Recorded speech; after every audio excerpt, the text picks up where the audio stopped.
You are looking live outside of Arrowhead Stadium in the lead up to the kickoff of the 2024 NFL season. Welcome, friends, to DraftKings Network's Kickoff in Kansas City, presented by State Farm. Like a good neighbor, State Farm is there. Live, Kansas City, Missouri, as we have had to remind people over and over again in our crew today. Kansas City, Missouri. No, we don't have to remind people. We remind you. No. Just remind you. Everybody, every normal person knows Kansas City's in Missouri except for you. No, you're wrong. First off, take it easy on your son. I thought it was in Kansas. I mean, it makes sense. Well, you're a different. You know what you are? You are beautiful to me. Thank you. That is Stugotz. That is my father, Mike Golic Sr.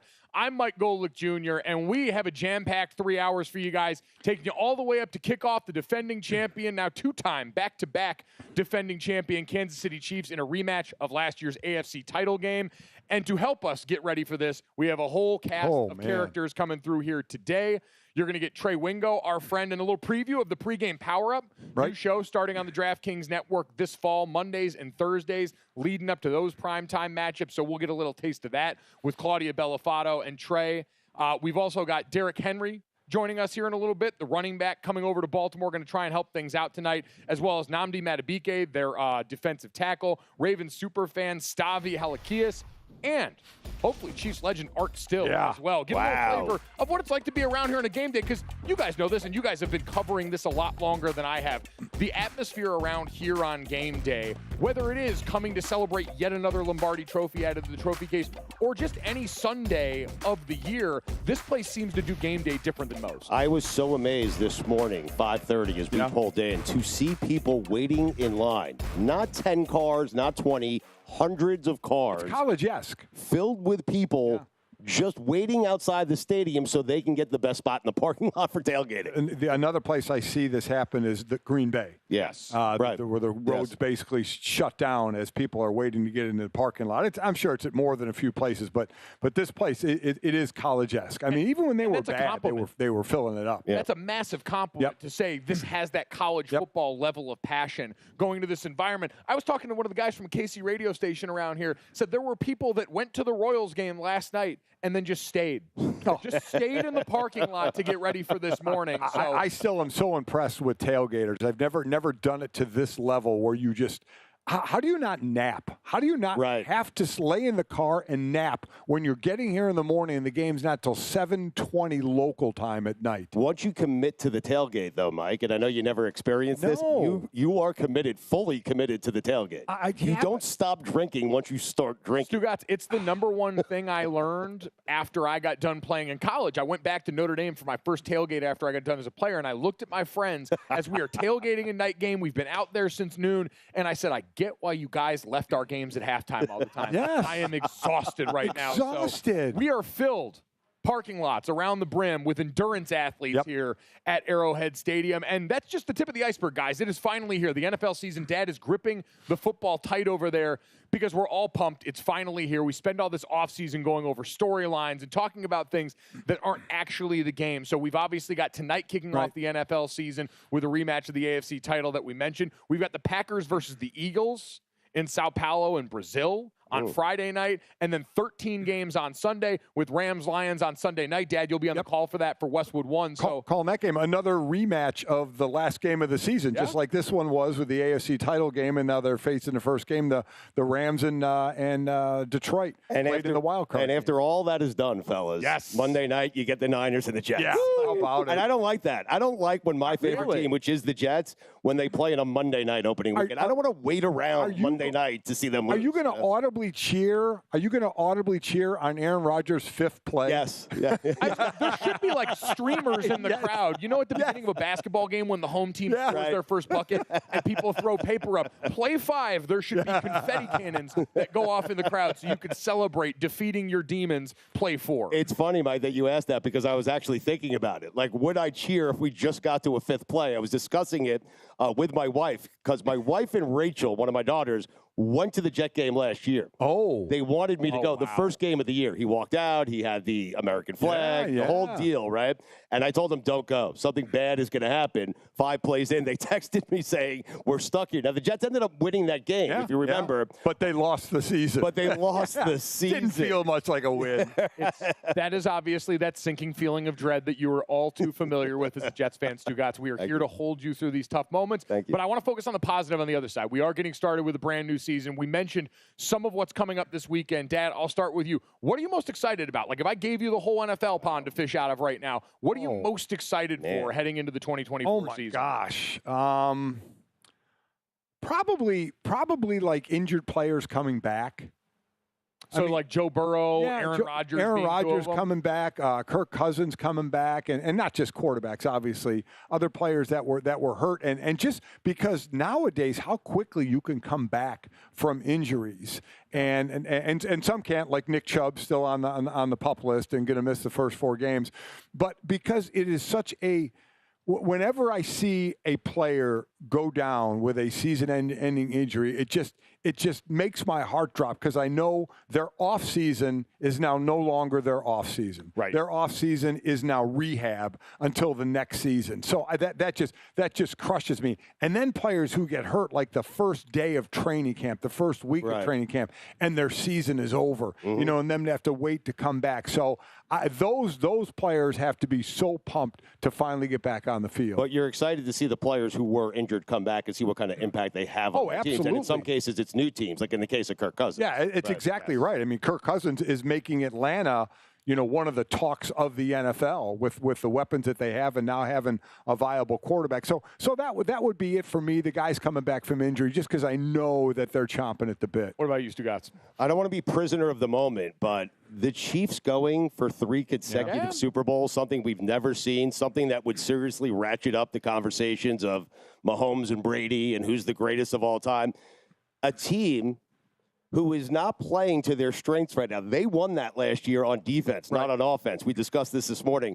To have 2 straight Super Bowls, 3 overall, but to go for a 3rd straight after getting rid of Tyreek Hill, to me, this is the storyline of the NFL season. Can the Chiefs pull this off for a 3rd consecutive year? With an unprecedented level of attention now building around them. We obviously saw the Taylor Swift effect last year. Travis Kelce and her relationship sort of takes this thing to supernova levels. The Chiefs this season will play on 6 separate days of the week during the regular season. They will become the first NFL team to do so since the 1927 New York Yankees, according to NFL research. So it has been that long. They will play Sunday, Monday, Wednesday, Thursday, Friday, and Saturday. So in the Super Bowl era, we have never seen anything like what this team is getting ready to go after. And we've never seen a scheduled game on a Tuesday. It's the only day of the week that they, and it's just a matter of time. As soon as Christmas falls on a Tuesday, you're going to have games on a Tuesday. But before we get too far into talking about the three-peat, and no team has ever three-peated, because I'm the oldest, not only on the set, but in this room, it's three-peated in the Super Bowl era. I will give the Green Bay Packers their love. They won from 65 to 67. It's very important you do that. 65 was it the NFL championship, and then 66, 67 were the Super Bowl 1 and 2. So there has been a three-peat winning the NFL championship. Listen, I am a Notre Dame alum and fan. That area and time period has to matter to me. So I will absolutely allow you to get those. As Trey Wingo has just ejected soda water. I'm sorry. I'm easily distracted, but I mean, he just opened the bottle of seltzer. He filled it on electronics. All over electronics. This show may end early. Around the parking lot right now. To continue on the point, there have been 8 teams. I want to stay on Trey. Wiping down the computer. There have been 8 teams that have gone back-to-back.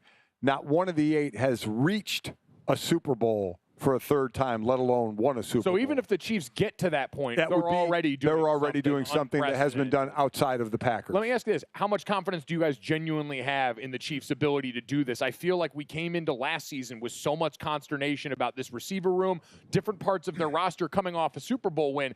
How much different does it feel this year? Because it does feel like a totally different vibe. It feels different to me because Patrick Mahomes is one of the great players, and we've seen this before with other all-time greats, find something to put a chip on their shoulder.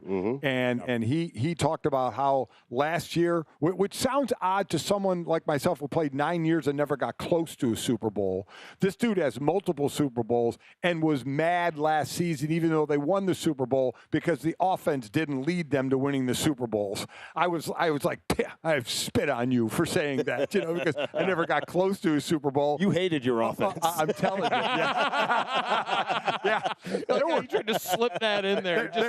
There were issues. The rest of but he has said, they need to get back to the power offense that they were. They were led by their defense. He wants the offense to lead. So I do think he's rejuvenated. They got speed with Xavier Worthy to take the top off the defense. It was that talk a couple of years ago. Teams are playing cover 2 on him, not letting him throw deep, and he's still trying to throw deep, and how's he going to figure it out, blah, blah, blah. He's figured it out pretty well. And, a guy named Andy Reid has figured it out pretty damn well. A guy who's going to walk into the Hall of Fame, with Mahomes. I think at this point, because of Mahomes. Yeah. I mean, hand in hand, Andy Reid's done this at 2 places now, and Stugotz, it does feel like every offseason now, we hear more people talking about Travis Kelce now that he's got a $100 million podcast and all the things going on off the field for him.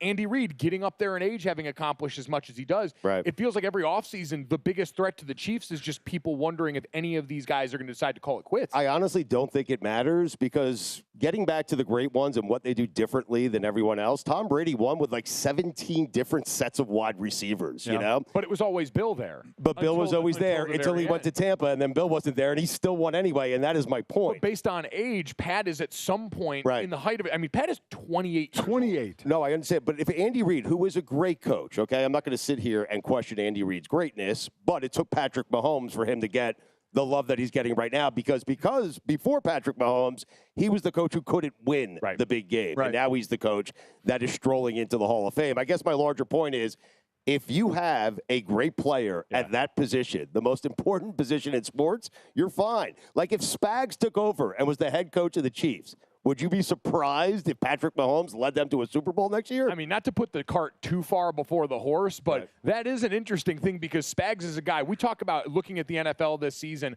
One of the things that we always take stock of is faces in new places. For the Baltimore Ravens, who are getting ready to play tonight, we're going to talk a lot about Mike McDonald, Anthony Weaver, and the other parts of this defensive brain trust that are now in different locations and not going to be there for that team to make use of. We're going to have teams like the Detroit Lions, who came in here and won last year, where Ben Johnson spurns the Washington Commanders and sticks around. You look at Bobby Slowick at the Houston Texans, probably had some offers, chooses to stay there, and those teams where continuity can help you out in that way. We don't talk nearly as much about Spags here in Kansas City. The fact that year after year, especially now, they've got one of the 5-10 best defenses in the league, and he keeps getting to stick around here long enough where maybe there is a little wink, nudge, agreement behind the scenes. Yeah, that you'll follow, that just keep winning championships, keep being on the best team, and you'll eventually take over. But, Mike, let me ask you this, because you know Andy Reid. You have a friendship with Andy Reid. Why would Andy Reid walk away from this? I mean, the coaches. You coach your entire life to get a quarterback like the one he has right now. Why walk away from that? Coaches are nuts.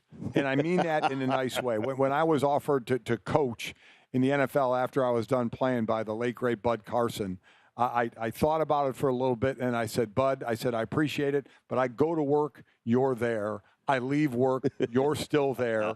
It's a gypsy living. You're moving from team to team, and Mike and Jake and Sydney were young kids, and I didn't want to do that. Coaches are a different breed. I mean, when they stop coaching, unless they go to something else, I mean, they just kind of fizzle out. It's like they need that pressure. They need that. Yeah, I don't even know the word. I remember it was Herm Edwards and those guys that said, I need to feel the grass below my feet. I need to feel that clicker in my hands. There's something about the stakes of doing this where you feel involved. The competition. You can't replicate doing this job the way so many of them try to do, as we're getting ready to watch Bill Belichick and Nick Saban both make that term after 2 decades plus of being high-level alien competitors. But, Mike, I guess I would say this is the easiest that Andy Reid has ever had it. Well, yeah, and I mean, you're, to your point, I mean, you have coaches that are starting out younger now, like a Sean McVay started out at 30 years old.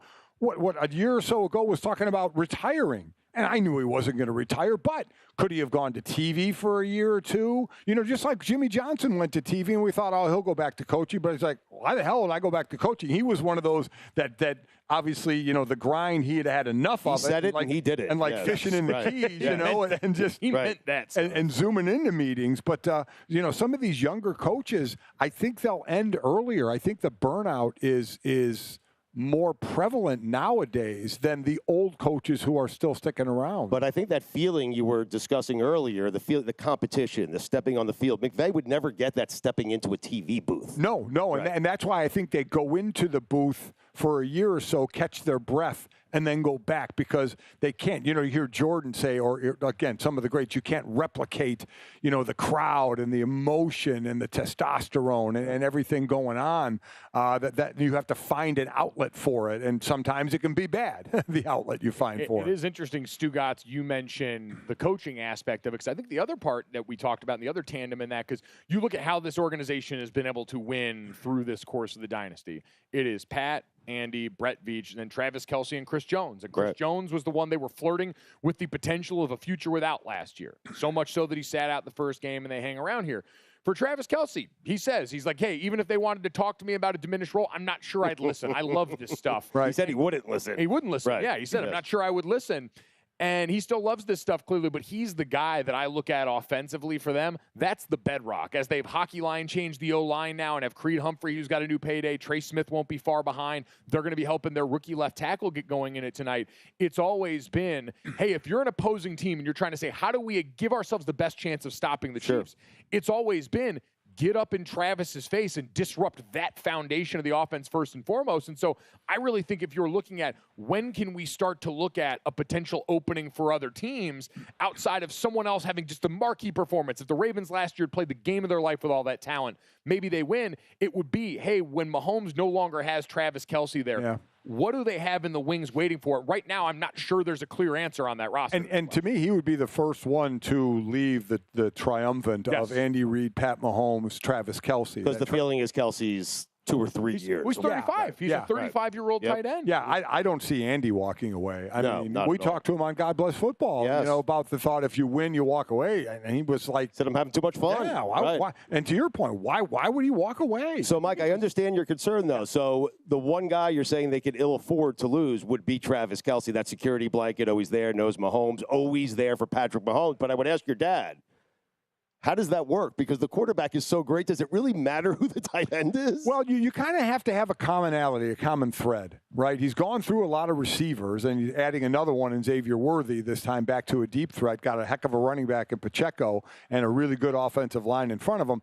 But you need that common thread. Right. And a common thread tight end, like a George Kittle, like a Mark Andrews, like a Travis Kelce, like a Sam Laporta is showing to be in Detroit, where you still have some great wide receivers, but you have that common thread. You have that kind of that security blanket. I think of a tight end who are more receivers now than blockers, but I see him as that security blanket. And Travis is obviously one that keeps Pat very, very warm. I'm not doubting his importance to the team, to the offense, to their success, but I am so narrow-minded when it comes to this because the quarterback is so important and it really means everything that, to me, if you have that, you have a chance. You do. Especially that guy. I think it's also an important reminder because we talk about this a lot now with some of the other guys around the league. You look at Jordan Love and what he's done now coming up under Matt LaFleur, where he sat a few years, like Pat did, sat a year in Pat's case and got it done. But in his case, sat a few years. Brock Purdy, who comes in as Mr. Irrelevant, but goes to a San Francisco organization where he's got all that help. He's got the right environment to grow up in. Even Josh Allen, his trajectory going into this year, where they brought him over Steph Diggs, and it completely changed the way he could play football as a quarterback, and it gave him the chance to develop all these good habits. Pat, we don't know if it would have been this level of great. It probably wouldn't have been without Andy Reid. Right. He would have been great, but now he's in a position where you're right. Once he's got to leave, you know, that dad pushing his son or daughter on the bike and the training wheels are off finally, he's a lot more prepared to ride because of everything that we've seen with him so far. So that is what's at stake. The three-peat coming off a season with Pat Mahomes where 2023, his worst in terms of quarterback rating, interceptions thrown, passing yards per game. And they still won the Super Bowl. Every other quarterback would take that season if it meant, hey, I got a ring. Every single And he uses it to put a chip on his shoulder. It's Incredible. scary. That's the scary part with them, and that's why we are going to spend the next 3 hours not only looking ahead to the Chiefs season and what we're most excited about, But who's got the best chance to knock them off? And that starts, of course, tonight with the team they're getting ready to face in the Baltimore Ravens. To knock the chip off. To knock the chip off their shoulder and to knock the Chiefs off. We got a lot more coming up, including Trey Wingo going to join us here next as we continue on with DraftKings Network's Kickoff in Kansas City, presented by State Farm. Like a good neighbor, State Farm is there.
Welcome back to the DraftKings Network's Kickoff in Kansas City.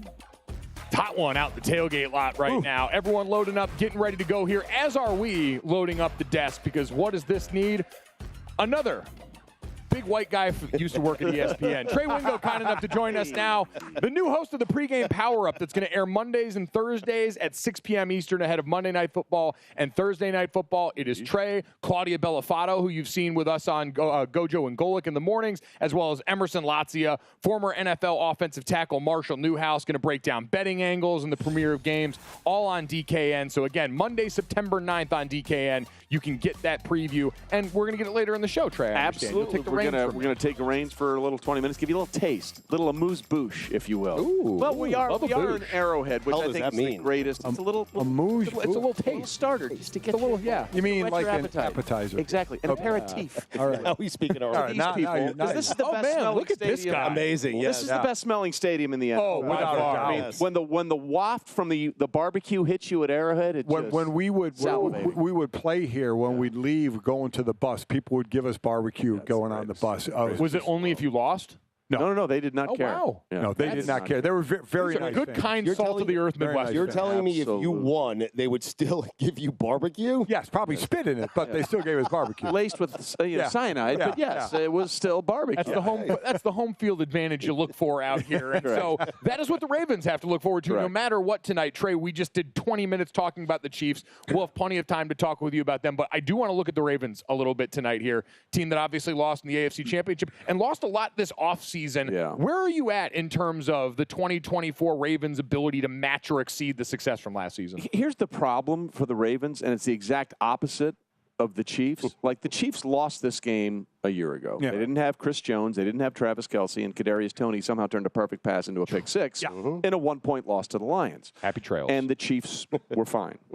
The problem for the Ravens is no matter what they do tonight, and no matter what they do all season long, it'll be a yeah, but. Yep. Like, show me you can do it when it matters. Yep. And whether it's fair or unfair, despite Lamar's 2 regular season MVPs, under his guidance, the Ravens are 2-4 in the playoffs. Yeah. And until you change that, no matter what you do tonight or in September or October or November, December, people will be like, yeah, but let's see it when it matters. And it's a weird place to be in. It is fair. Yeah. Because you have arguably the 2-time MVP, so the best player in the game for 2 years, who didn't have a great surrounding cast around him at times, but certainly has a better one now. Yeah. The defense, Mike, is the side of the ball where they lose a coordinator and 2 position coaches. Now they do have Zach Orr as a coordinator who was a linebacker coach, so the system and who was a linebacker there, understands the Ravens DNA. But to your point about losses overall on this team this year, Odell Beckham Jr., J.K. Dobbins, Gus Edwards on the offensive line, Kevin Zeitler, Jadeveon Clowney defensively, Ronald Darby, Patrick Queen, Geno Stone. Like, it's not just the coaching staff. Yeah. But they've been replaced with good players. I mean, and they Derrick kept Henry is not running the ball for them. You know? Also very true. Well, to that point, though, now we have, 3 new starters on the offensive line this year? Yeah. I want to see how that works out tonight. That's going to be interesting. Meet Chris Jones. Yeah. Right? But Trey, and a starting D-line that's all back. When Trey says, though, Ravens do it in the playoffs, you're really just talking about Lamar Jackson, because as an organization, they have done it. John Harbaugh has done it. They've won a Super Bowl. Lamar Jackson has not. This incarnation. And it's put on Lamar, and it's not all Lamar. It's the quarterback. You know, Trey, I know we've talked about this many times.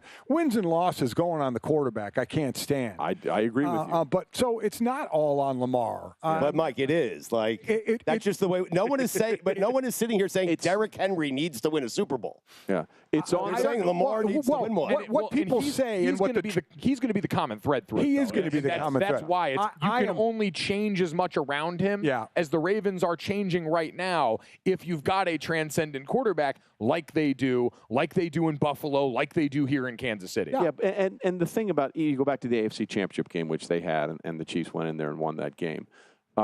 The Ravens got away from their identity in that game. They ran the ball 16 times. They ran it over 30 times a game in the regular season, and they got away from that. And sometimes that's the pressure of the moment on the coaching staff and Todd Monken, a first-year offensive coordinator.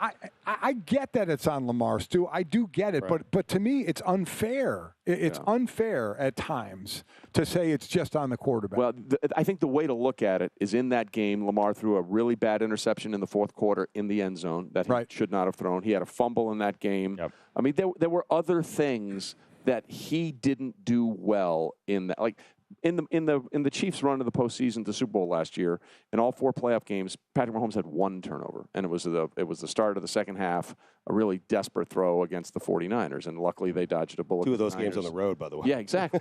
That was the thing; they can't win on the road. Right. Yeah. Check. At Buffalo, at Baltimore. Like, here's the craziest thing about, and I know we're talking about the Ravens. Here's the craziest thing about Mahomes. There's only one active player who can claim beating him in the postseason, and that's the Joe Burrow-led Cincinnati Bengals. Right. His other 2 playoff losses, or the Chiefs' 2 playoff losses with him, are to Tom Brady, who's retired. Like, literally nobody else, nobody else question mark can find a way to beat this team with Mahomes in the postseason. So what do we think about the Derrick Henry factor? Well, you know, obviously the Titans are changing things up, and it's a different deal, and they're trying to sort of reboot. But, you know, if I'm of the opinion that if the Titans felt like their best path to glory and to help a young quarterback in Will Levis was to have a Derrick Henry there, he would still be there, right? Like, let's just be honest about it. You mentioned Odell Beckham Jr., who's now with the Dolphins.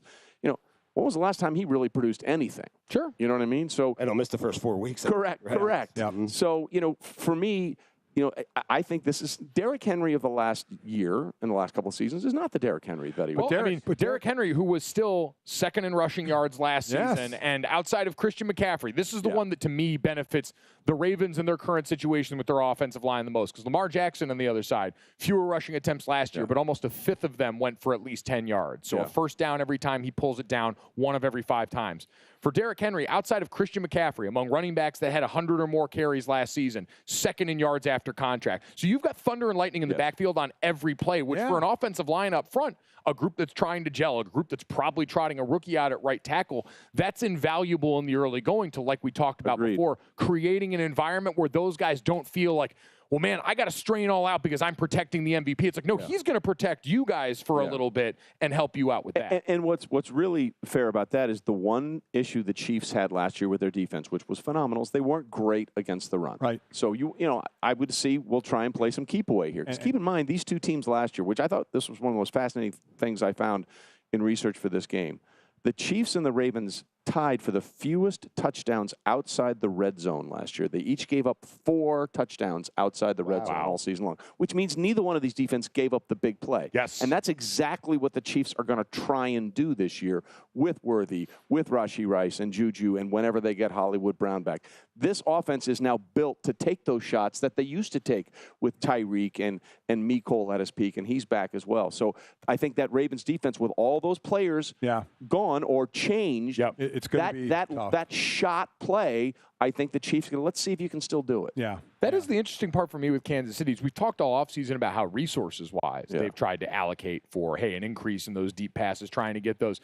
I mean, defenses are still going to try and not let that happen. So I am wondering how much of it, Dad, is going to have to be, hey, Patrick Mahomes, like he's done all training camp. Like, I don't think it's any accident. The Chiefs have shown us over and over. Absolutely. Everything that's made it out of camp has been, hey, Pat's chucking it up every other play to Xavier Worthy to let him know we're going to do this. How much of that for Pat, who threw more interceptions last year than he'd ever thrown in his career? Fewest yards per attempt of his career last season. But it's, hey, are you willing to still take those shots downfield and take that risk knowing, hey, we need to establish this credible threat if we want to be something resembling the offense I think they'll establish that just for nothing else to elongate the defense, you know, and find more holes in it. You know, exactly. Just because you have a fast guy in Worthy who can take the top off doesn't mean you have to throw it, but the defense has to respect it. But do you have to force that just because Mahomes wants to do it? Because the way they've been doing it, it's been working. Well, though last year, Patrick Mahomes, I know they won the Super Bowl, so it has worked, but not to Pat's liking. And by their standard. And even 2022, it was more of a matriculate down the field offense. Not just last year, but the year before when they won it. It was not the shot plays that we've been accustomed. 10th in yards per play, 10th in EPA per play still. By any other franchise's standard, they are great. By the Chiefs standard, not so much. Talking about this Ravens standard, though, coming up next, we're going to visit with the Ravens star D lineman Nnamdi Madubuike and find out what it takes to rattle Patrick Mahomes next.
Welcome back to DraftKings Network. Kickoff in Kansas City, presented by State Farm. Like a good neighbor, State Farm is there. The Ravens defense that ranked first in the NFL in sacks and turnover differential last season, going to be looking to get revenge on Mahomes today after a playoff loss last year. Dad and I caught up with the anchor of that defense, Nnamdi, formerly Justin Madubuike, on Gojo and Golic this week. Take a listen.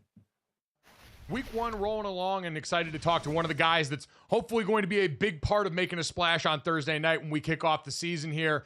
Ravens star defensive tackle and new money earner, by the way, Nnamdi Madubuike, kind enough to join us now here on the show. Good morning, and first off, we haven't obviously talked to you before. Congratulations on a well-deserved contract after last season. I have to imagine it feels very different going into a training camp last year, getting ready to try and push during this contract season versus now walking in as one of the franchise pillars. Yeah, I've been trying to make it more than what it was. I know the contract situation was going to get done. I didn't know when, but it got done. And at a time that I felt was good, because after it's all said and done, I can focus on just staying with my family a little bit and then getting back to work. So, it's a great feeling, it's a great thing, but definitely more hungry. And it's funny. Some people, they get a contract like that and they're like, oh man, I'm good. It made me more hungry. So it's a good thing. And I'm just ready to get back to work with the guys every day. Well, it was cool. You bet on yourself by not taking the offer that they had before, and you bet on yourself and you won. It's a great thing as former players. We love seeing the players win. Also, with all that money, did you have to give any up to Ronnie Stanley or Kyle Hamilton on the Notre Dame? We're a couple of former Notre Dame football players, and they just took care of your Aggies at Kyle Field. How'd that work with Ronnie and Kyle? Ronnie was talking smack after. Me and Kyle had a bet. If A&M won, he would put Johnny Manziel as background. If Notre Dame won, I put Rudy as my background. So. That's just what it was. But it wasn't no money involved or nothing. It was just, a little play. But yeah, I was a little disappointed in my Aggies, but I think we're going to bounce back.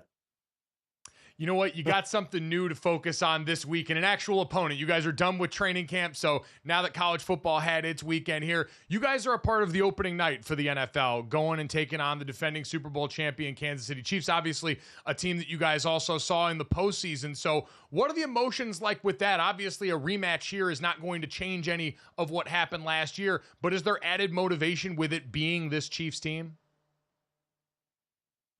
I would say it's definitely not a good taste in our mouth, the fact that that's the last team that we lost to. But it's a new season, it's the first game. It's a lot of excitement because I guess people are saying, quote unquote, oh, this is how I don't know. It's just the next game. I'm taking it as that. I'm taking it as the next game. It's a long season. It's the last game that we played. So, we're watching a bunch of NFC Championship film, things that we could have done better. But they're a good team. They won Super Bowl, obviously. So we're just trying to make sure that we clean up the things that we did wrong and try to move forward and be great.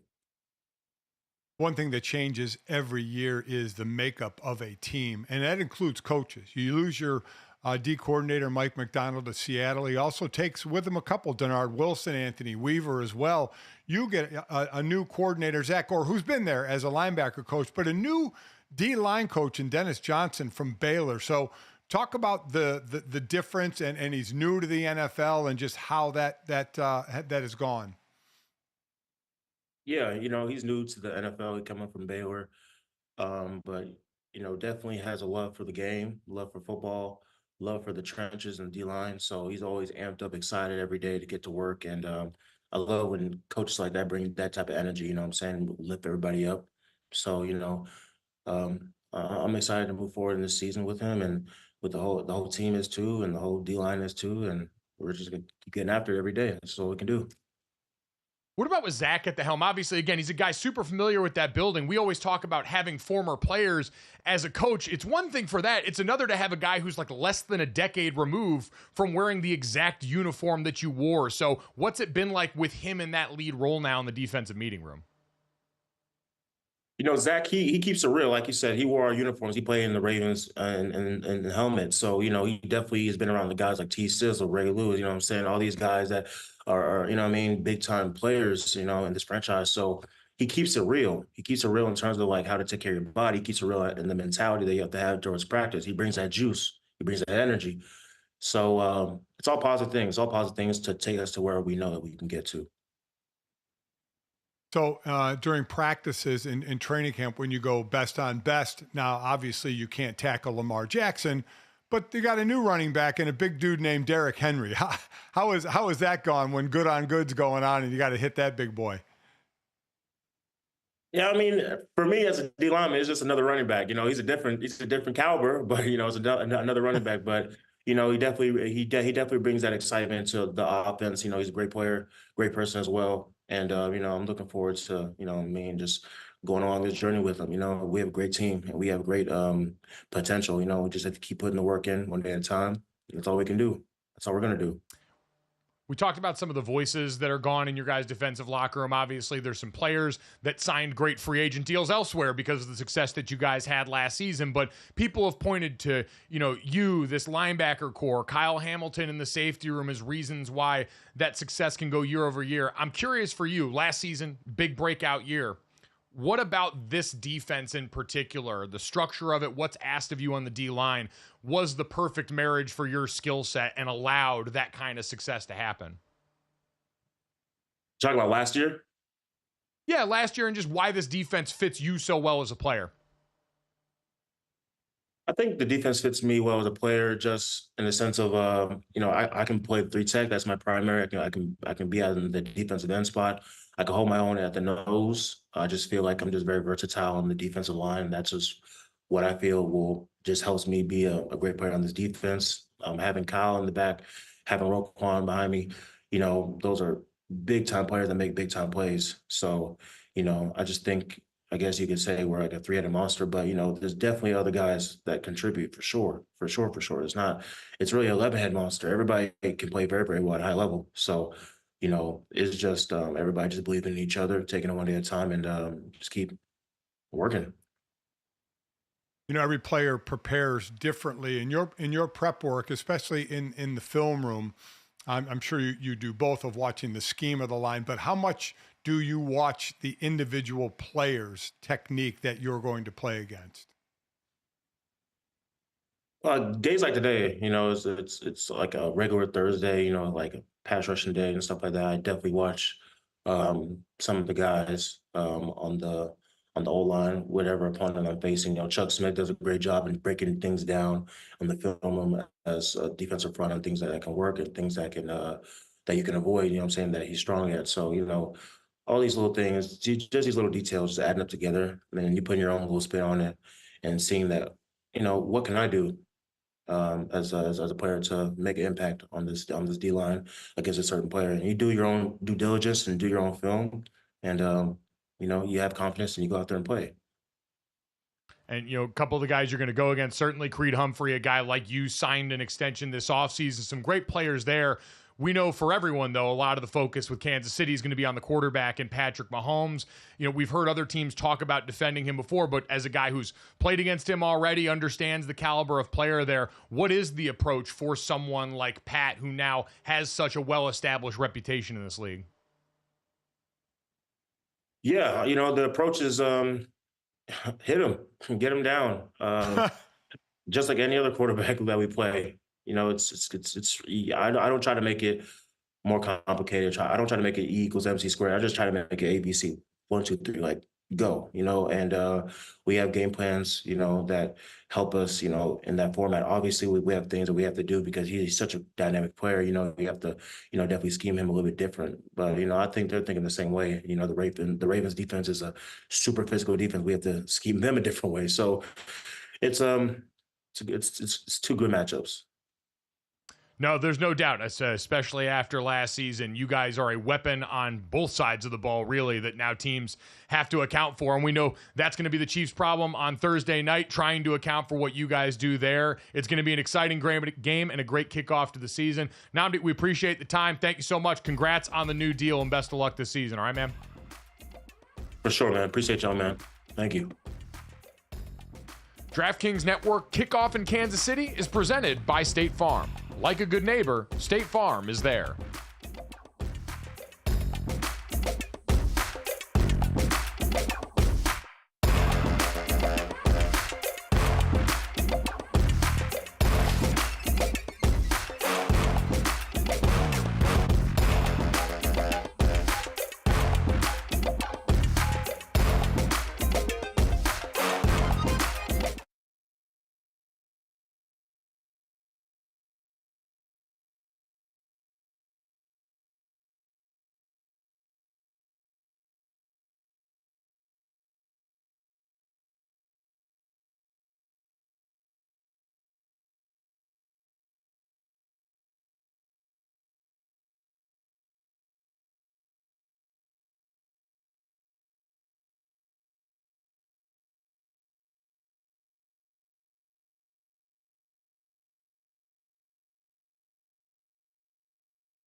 Welcome back to the DraftKings Network's kickoff in Kansas City. If the Ravens can't get it done with Nnamdi Madubuike, maybe Ravens Predators can go out and get this done. In shorts. Walk by. You know what? Smart move. We were outside before. It is hot. If you're going to dress up as the Predator out here, you got to have ventilation. That's just day one stuff. And you dress up That's as probably what got the Chiefs super fan. He never had any ventilation in that wolf thing that caused him to. Oh, you're talking about Chiefsaholic. Caused him to Got rob a sentenced bank. today. 17 years. See, it's timely topic. He got to him. I was going to say. He got to him.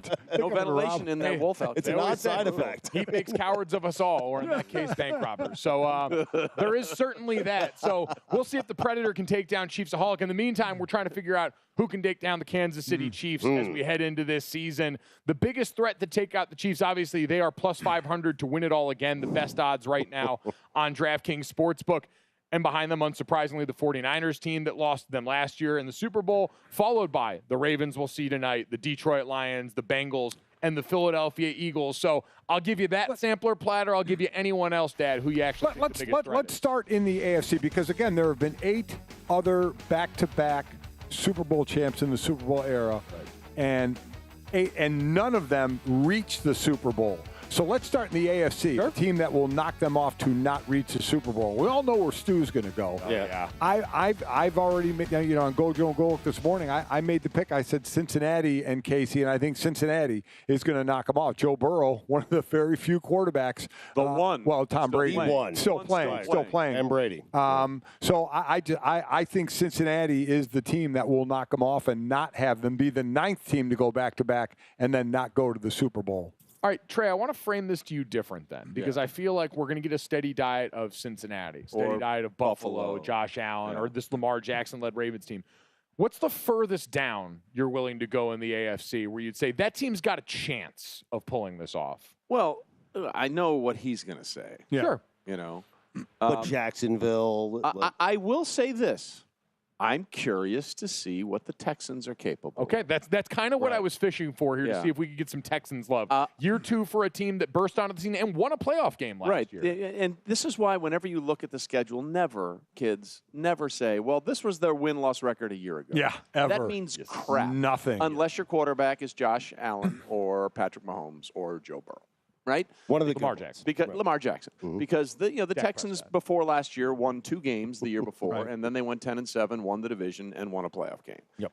So they have been revamped. Now, the problem for the Texans coming into this season is there's this weird thing called expectations. Yes. Which they haven't had for a while. No flying under the radar. Nobody's going to take them for granted. Nobody's going to take them lightly. And I will say the one thing that I'm sort of curious about with the Texans is what's up with Stephon Diggs? Okay? Because he's a game-breaking wide receiver. There's no question about that, right? 2 teams have decided in his prime, I think we're good. Had enough. I think we're good. And Jerome Bettis had one of the greatest lines to me of all time when he was talking about guys that tend to create some problems wherever they go. He goes, if everywhere you go it smells like, it might just be you. Yeah.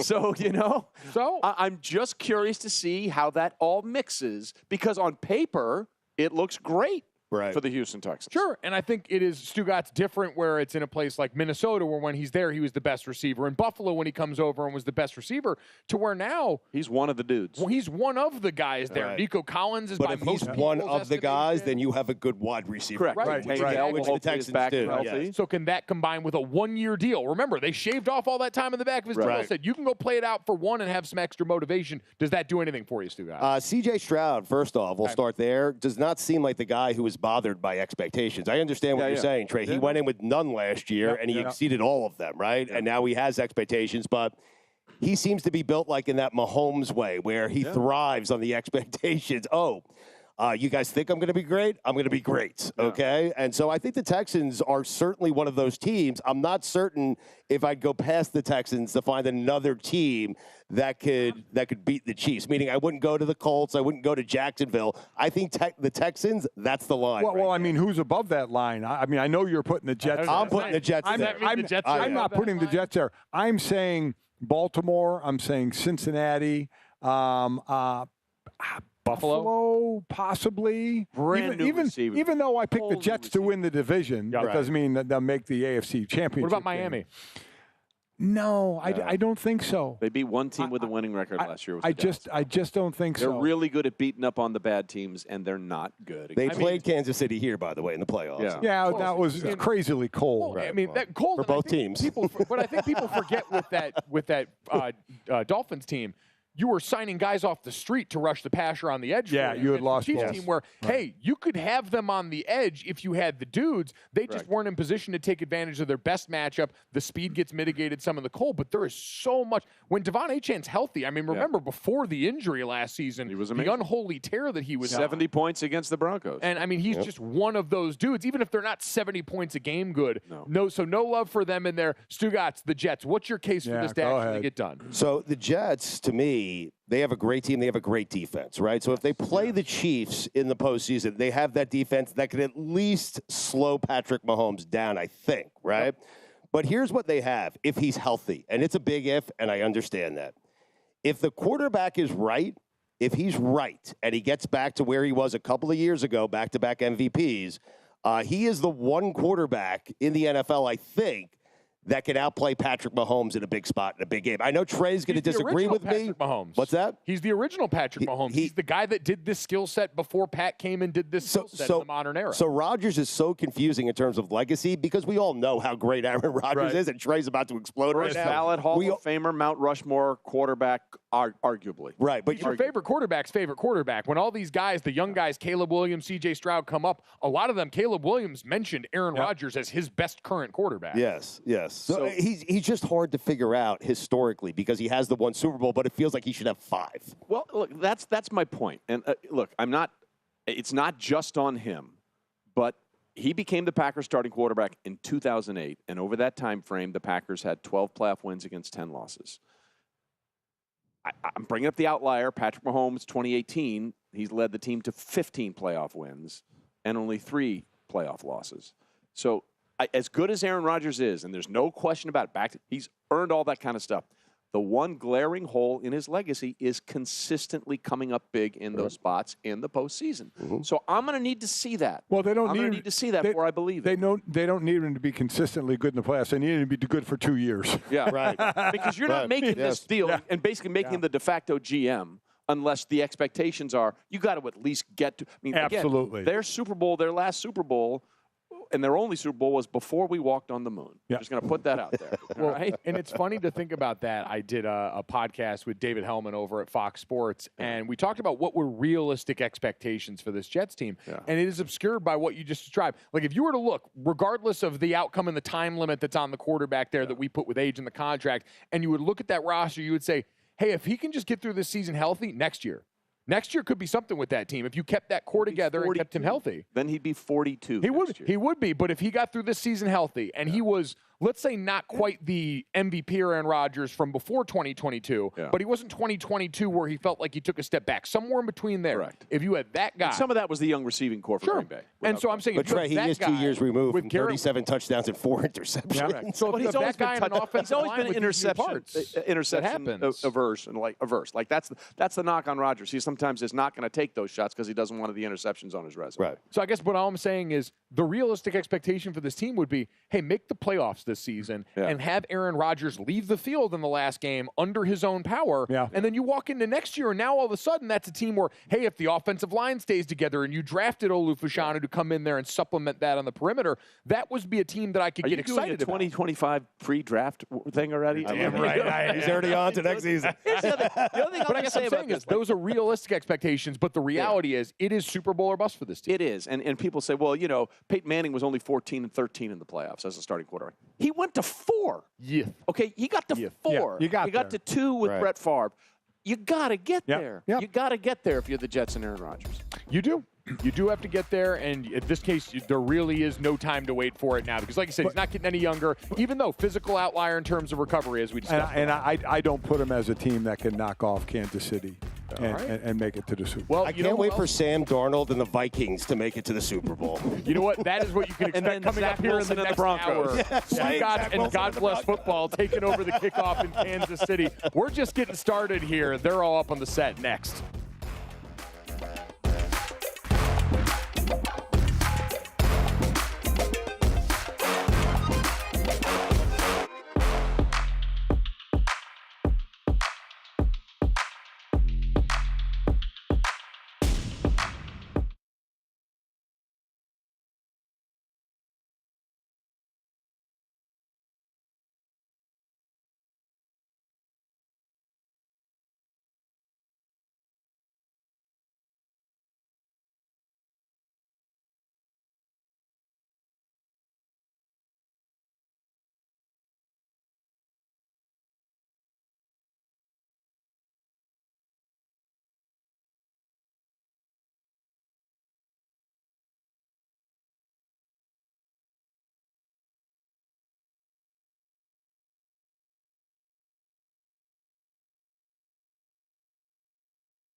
Welcome back to DraftKings Network's Kickoff in Kansas City, presented by State Farm. Like a good neighbor, State Farm is there. God bless football, Billy Gill. God bless football, Mikey, eh? God bless football, Stugotz. I got to tell you, I was impressed with the Chief fans at 5:30 this morning. Mm-hmm. I'm not as impressed at 4:30 in the afternoon, whatever time it is. I'm interested in why that is, because I may have some thoughts to share with you as well. Lovely people. Right. They can't hear us, right? We're not. They cannot hear us. No, they can't. Not as hospitable as you would think so far. Right, really? Yeah. Wow. Why? Because you've been around the stadium. We've been out and about right. trying to get some barbecue, stuff like that. People find out, hey, you're from Miami, you like the Dolphins? Get out of here, they've told me. And not in such nice fashion sometimes. So I was impressed at 5:30 because there were hundreds of cars outside just waiting to get into the stadium so they can get the best spots to tailgate, like hundreds of cars, right? Then as the day prolonged, as the day went on, I noticed they're not as excited as they probably should be. It feels like they're a bit spoiled, this fan base, you know? Here's the thing about that 5 o'clock in the morning situation is I talked to the people that were at the front of that list because before they came in at 1:15, 1:30 is before they opened the gates. Mm-hmm. They were just out there. We were in here. We've been here since 5, 6 in the morning, whatever it is, right? They have been there since at least 8 o'clock last night. Yeah. So when you're catching them at 5:30 in the morning, they're already 9 hours into their tailgating. See, Billy, and you also got to come at it as a Jet fan, like me and Stu, because then they just take pity on you. They don't look at you as a threat. Right. They just are kind of like, oh, you need some food. Here, go along and watch your losing season. So what are we saying? Chief fans overrated? I mean, No, you said that. Not I wouldn't say that. I would never say that in Kansas City. Not in Kansas City. I'm sorry I offended you guys. I mean, I'm still trying to get some barbecue after this. You know what I mean? Yeah, a little bit. Just walk around. I walked around the stadium because I feel like that's something you have to do opening day before a game, a big game. So I just walked around Arrowhead. It is beautiful here. Like, it's my first time here, never been here. And so you have Arrowhead here, and then right across the way is where the Kansas City Royals play. And the entire complex is fantastic. The fans, but the complex, amazing. I will say this. I've been to a lot of away games. I've been to a lot of different stadiums. I don't think I've ever seen one home team dominate as much as they are. Like, I've seen very little Ravens fans. Less here. than 20 fans so far.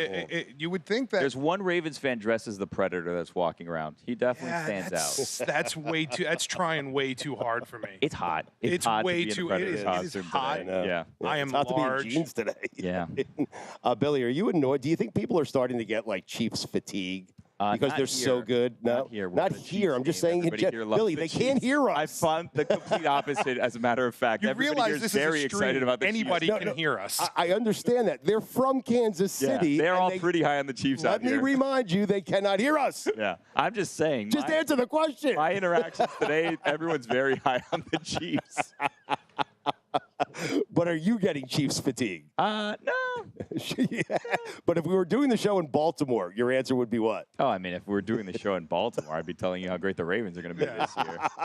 I think part of the reason we're not getting Chiefs fatigue as much as we think is because Andy Reid is very likable, Patrick Mahomes is very likable, Travis Kelce is very likable. Yeah. Whereas when the Patriots were doing their thing, you're like, Bill Belichick can kind of go away. Right. Kind of go suck an egg. Was Brady likable, though? No, I think but Belichick, he was you're right. handsome. Well, no, Belichick was like an umbrella over that team, and he was Yes. not likable. Therefore, no one on that team was likable. I want to root for Andy Reid. I never wanted to root for Bill Belichick. Why? I don't know. He's just an affable guy. It is funny what Patrick Mahomes does for your career because Andy Reid, I was discussing this with the Golics, like Andy Reid was the coach who couldn't win the big game, and now he is the coach who wins the big game. Donovan McNabb. That's the end of the sentence. That's all you got. That's Billy, the end of the sentence. So I'm interested because we were trying to figure out the teams that could knock off the Kansas I did City hear that Chiefs. conversation. I well, wasn't a huge fan of it. I have perfectly honest with big you. problems with that conversation. Well, so I know you have problems because I am so high on the Jets, and that is not good. And I'm not the only one who's high on the Jets. Billy has problems for different reasons because we drew the line at the Houston Texans, meaning the Texans, the Ravens, the Jets, all those teams have a chance of doing it. Gojo brought up the Dolphins. It tried to defend the Dolphins, and we all laughed at them. Yeah, And so I I think Trey that's the Wingo point. leading the charge on that one. But it is funny how many people have questions about the Dolphins, who have Tyreek Hill, Jalen Waddle, one of the best quarterbacks in the NFL, a pretty good defense who is healthy. Phillips is back. Chubb is back. Like, the Dolphins are good, and no one thinks they can do anything this season. Yeah, I mean, but if we're playing a game of all bias aside here, right? I love that game. It's a good game. Yeah. They have to prove it, right? They have to go out. They have to beat a team with a winning record. All of the doubt, I think, that the Dolphins have right now from the fans out there and from the analysts and pundits and what have you is somewhat earned, right? They haven't done it yet. They do have a lot of talented pieces, but they need to actually follow through and beat these teams. They need a throw big them in win. negative 30-degree weather and watch them shrivel up. Well, yeah. I mean, this is exactly where their season ended last year, the Dolphins. And Right it wasn't here, particularly close. Now, if the weather last year was like today, the Dolphins probably win that game. I mean, because we're great in 80-degree weather.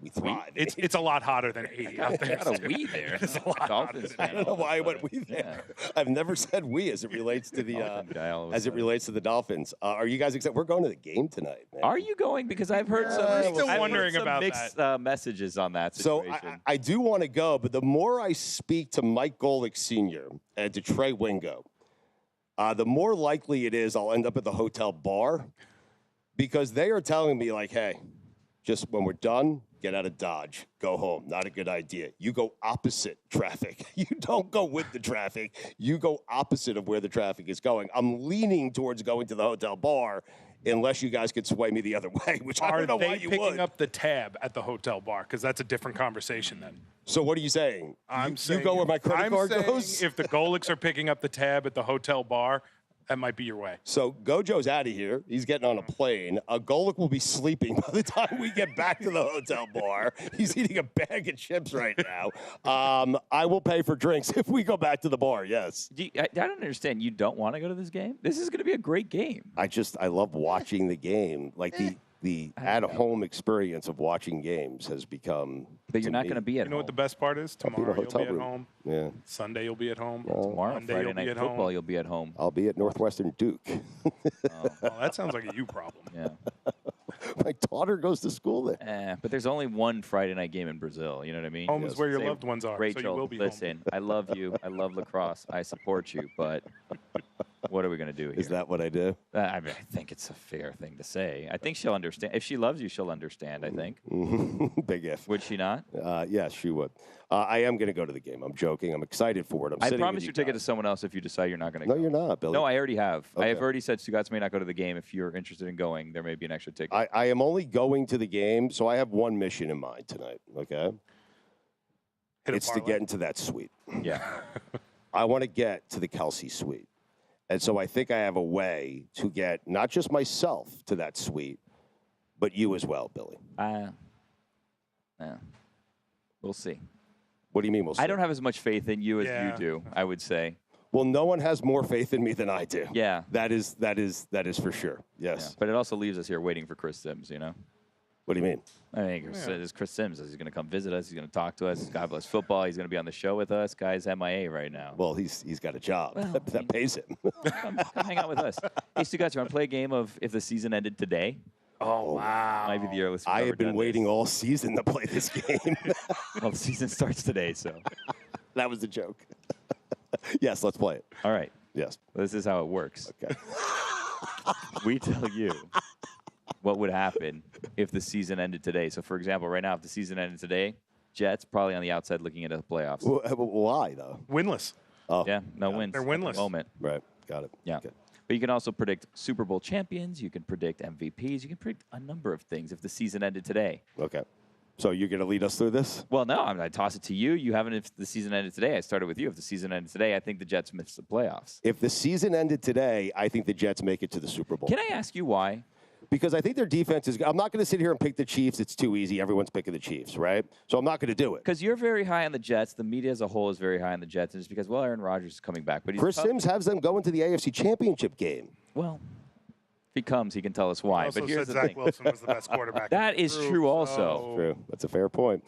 This is why I think it, Billy. Their defense is great. I'm not going to pick the Chiefs. If there's a team that could slow down the Kansas City Chiefs, I think it's the Jets. If there's a quarterback that I think can outplay in a single game Patrick Mahomes, in a big game, it's Aaron Rodgers. And I know Trey thinks there is precious little proof of that. He did win a Super Bowl, so he's been to a Super Bowl, and he's won a Super Bowl. Breece Hall, one of the best running backs in the league. Like, the whole compilation of players, team, all of it. They have the defense. They have the offense that has the ability to score, but also has the ability, with Breece Hall in that running game, to keep the Chiefs' offense off the field, which is very important if you can kind of shorten the game against Kansas City. Let me just say this. If the season ended today, the Jets are healthy. Therefore, they have a chance to go to the Super Bowl. And that's fair. You question their health. If they're healthy, then they have a chance. They also have a 40-year-old that didn't play last year, though. I know, but I don't want to harp on that. He comes back and he's Aaron Rodgers of 2-3 years ago. He doesn't need to be Aaron Rodgers of 2 or 3 years ago. He just needs to be the Aaron Rodgers his last season in Green Bay. We'll take that. I believe his last season in Green Bay would be the best season any Jet quarterback has ever had. Yeah. Is that fair? No, it's pretty much, yeah. And it was 28 touchdowns and 12 interceptions. Yeah. Like, think about that. That would be the greatest season in Jets history, Billy. Anyway, if the season ended today. You've been leading the charge. Last year you were doing so on the Chiefs, and something looked a little bit off on the Chiefs, and you were saying that they looked like they were missing a step and things just weren't the same with the Chiefs. Now, they ended up going on to win the Super Bowl, obviously, and because of that result, they make you look bad. However, it did seem like other teams had caught up to them. It did seem like the Ravens were right there. It did seem like the Bills were right there. Until it mattered. Yeah, I mean, and if you get the NFC, it seemed like the 49ers were there. The Lions are right there.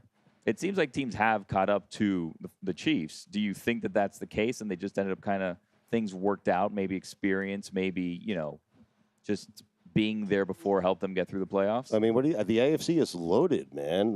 So the one question you had with the Chiefs going into the playoffs last year was, could they do it on the road?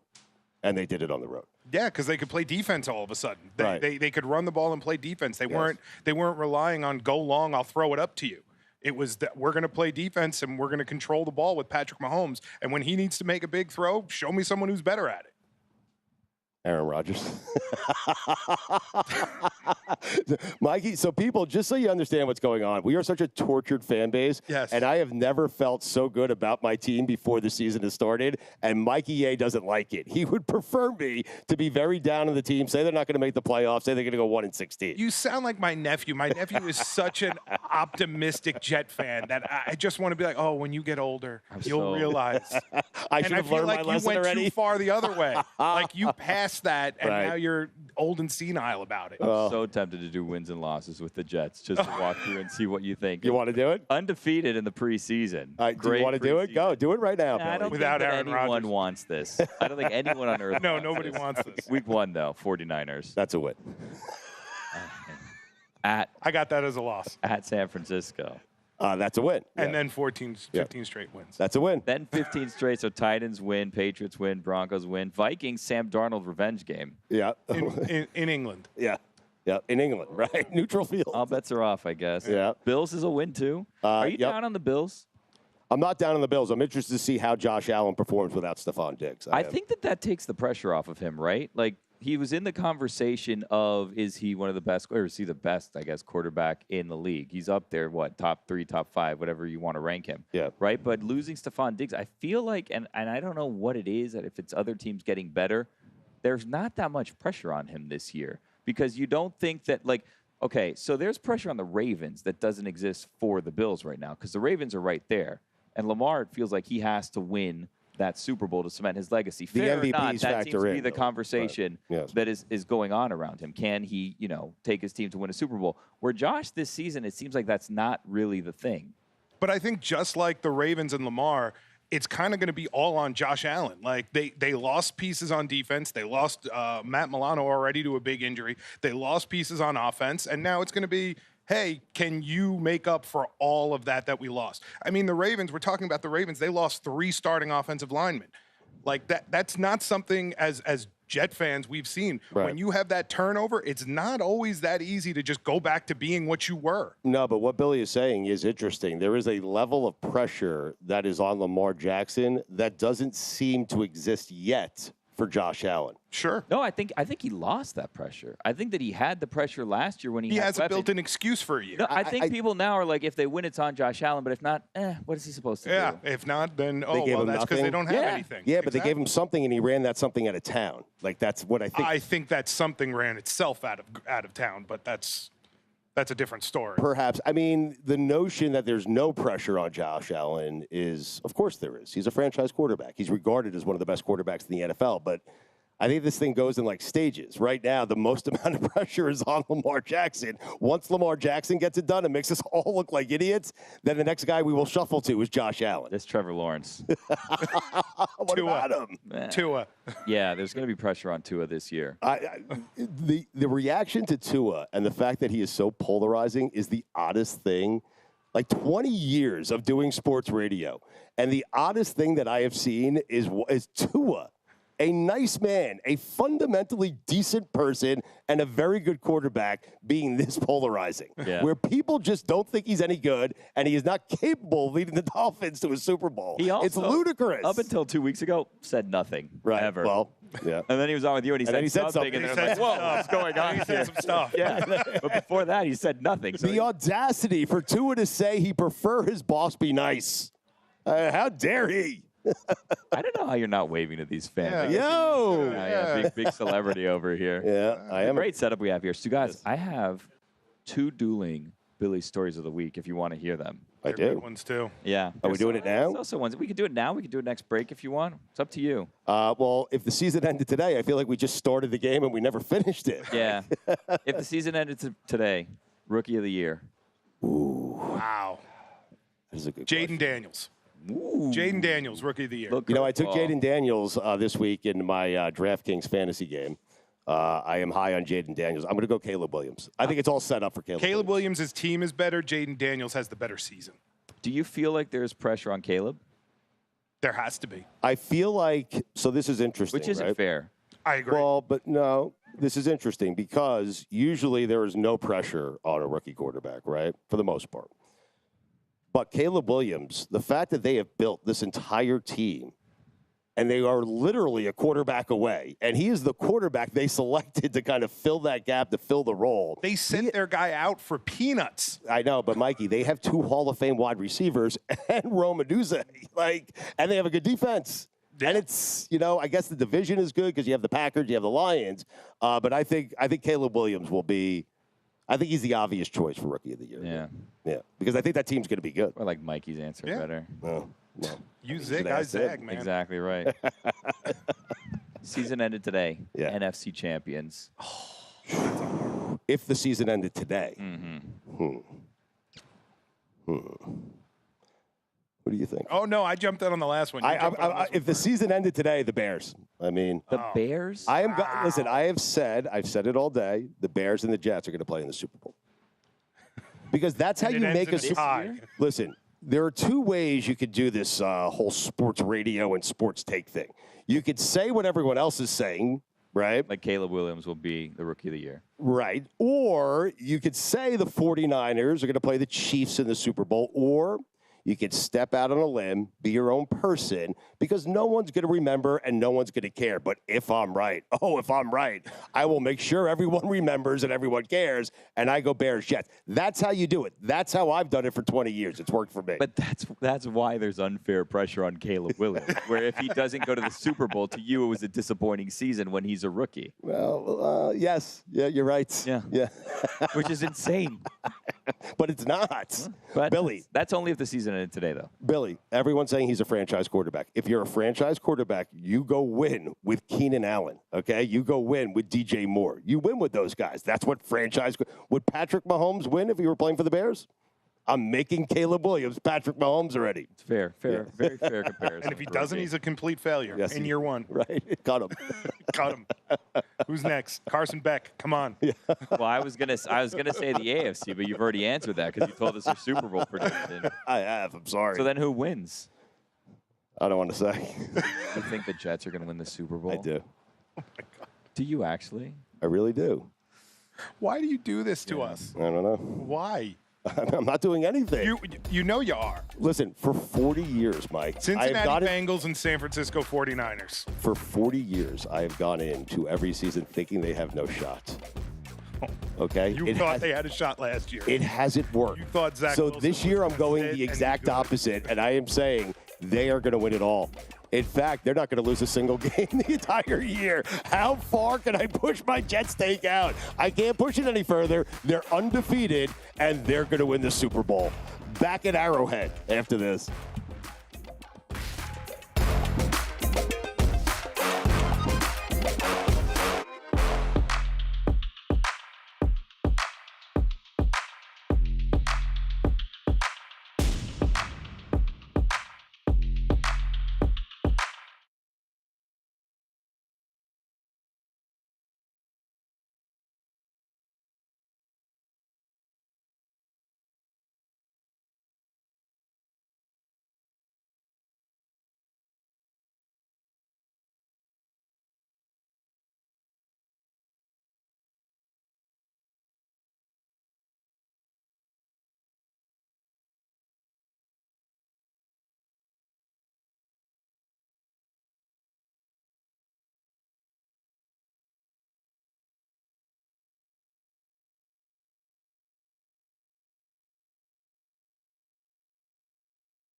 And we're back. We are, Billy. We are back. Football Live is back. from Kansas City, Missouri. Look at it in all its glory. I don't know how you're not getting excited. I know you've been on a lot today, Stugotz, but the energy's infectious. I'm going to crash and burn later, if I'm going to be perfectly honest with you. But right now, I mean, it's incredible.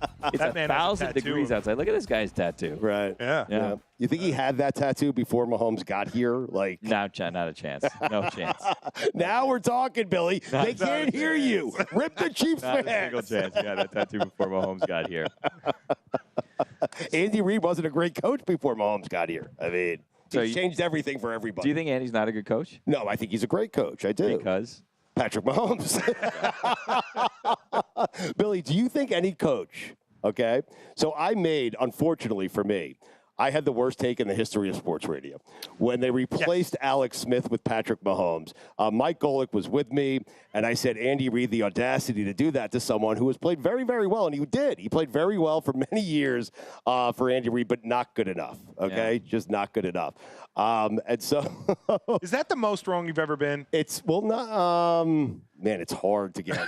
You've been wrong. Well, last year, so it's funny, on our show, what happens is I get thrown in the penalty box anytime I talk about the Chiefs because I shouldn't be talking about the Kansas City Chiefs because I've never gotten it right as it relates to the Chiefs. Last year, I said, that is the team I want strolling into my stadium in the playoffs because I felt like something was off. They strolled into Buffalo, they beat them. They strolled into Baltimore, and they beat them. And so I was wrong. Billy, what's the worst take you've ever had? What's the most wrong you've ever been?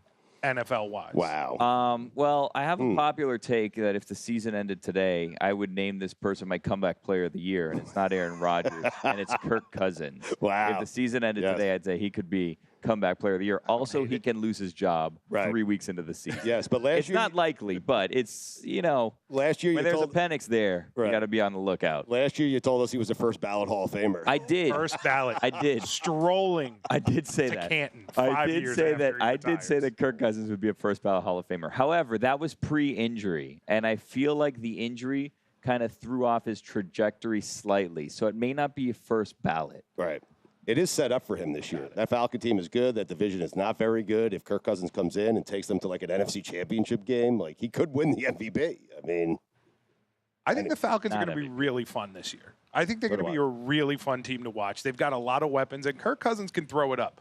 But my question for you guys is this. Who's the most boring team to watch this year? It's a great question. Because I have a team in mind, and I asked the Golics this earlier. They had a different team, and I'm just curious what you guys think. Most boring team to watch this year? I feel like if we're in the AFC, because even the bad teams, like the Chargers, we think are not going to be very good, right? But we don't know because they have Jim Harbaugh. It's a Jim Harbaugh team. That's interesting in and of itself. It's going to be, at the very least, crazy. Good or bad, it's going to be an adventure. The press conferences alone, right? Yes. Does Will Levis not do it for you guys in Tennessee? No, he does. No, I'm excited to see how that plays out. I have the Tennessee Titans as the most boring. Really? Really? There is nothing fun to watch in that on that team. So I think Will Levis, well, I think he is fun. I think he's the most interesting quarterback in the NFL. He came in and threw like 4 touchdowns in his first game and threw like 1 the rest of the time. And now they don't even have Derrick Henry where you can be like, ooh, maybe I get to see Derrick Henry run somebody over. Yeah, but anytime there's like a new quarterback taking over any organization, I'm interested in whether or not that quarterback is actually good. Like the Patriots, to me, will get interesting once Drake May starts for the Patriots. I don't need to see Jacoby Brissett. I've seen that 1,000 times. I don't need to see it again. Okay? Yeah, but I want to see if the new quarterbacks are going to be good. That's always exciting to me. So who's the most boring team? Are the Raiders interesting to you? I mean, they're the Raiders. There always feels like there's something going on. Gardner Minshew is good enough to keep you in every game. Right. And bad enough to keep you out of it, too. That's exactly right. Yeah. Yeah. Him and Baker, I feel like, exist in like the same plane. Baker's better, but I feel like Baker I love and Baker. Gardner, I will watch any one of their games because you never know how it's going to end. I think the Saints probably for me. Yeah, that's what the Golics tired said. of their act. Since they said it, I've been thinking about it, and they may be right. They're still strolling out Kamara. You know, Derek Carr's the quarterback. When he doesn't work out, it's Taysom Hill. I'm tired of him, the Swiss Army knife. Enough of the Saints. I mean, He's a quarterback. Be a quarterback. Don't be a quarterback. Make up your mind already. You know what I mean? Enough of this Taysom Hill, tight end, receiver, quarterback. It's always something with him. Billy, we do I'm this. shocked because this is a great opportunity for you to zag and say that the Chiefs would be boring just because they keep winning. It was right there. It was on a silver platter. You're tired. You're tired. I've been talking since 5 in the morning, Billy. It's one of those situations where your dreams come true and you're like, Well, I mean, it came through earlier when I was sandwiched between 2 Golics. I saw how happy you between were. the 2 of you. I saw how. Hey. So anyway, we do something on God Bless Football. It's your story of the week. Oh, yeah. So why don't you give us a couple of – so you're going to give us 2 stories here? This is how the story of the week works. I give you a story of the week, sometimes on the field, sometimes off the field. At the end of the week, I'll give you a story.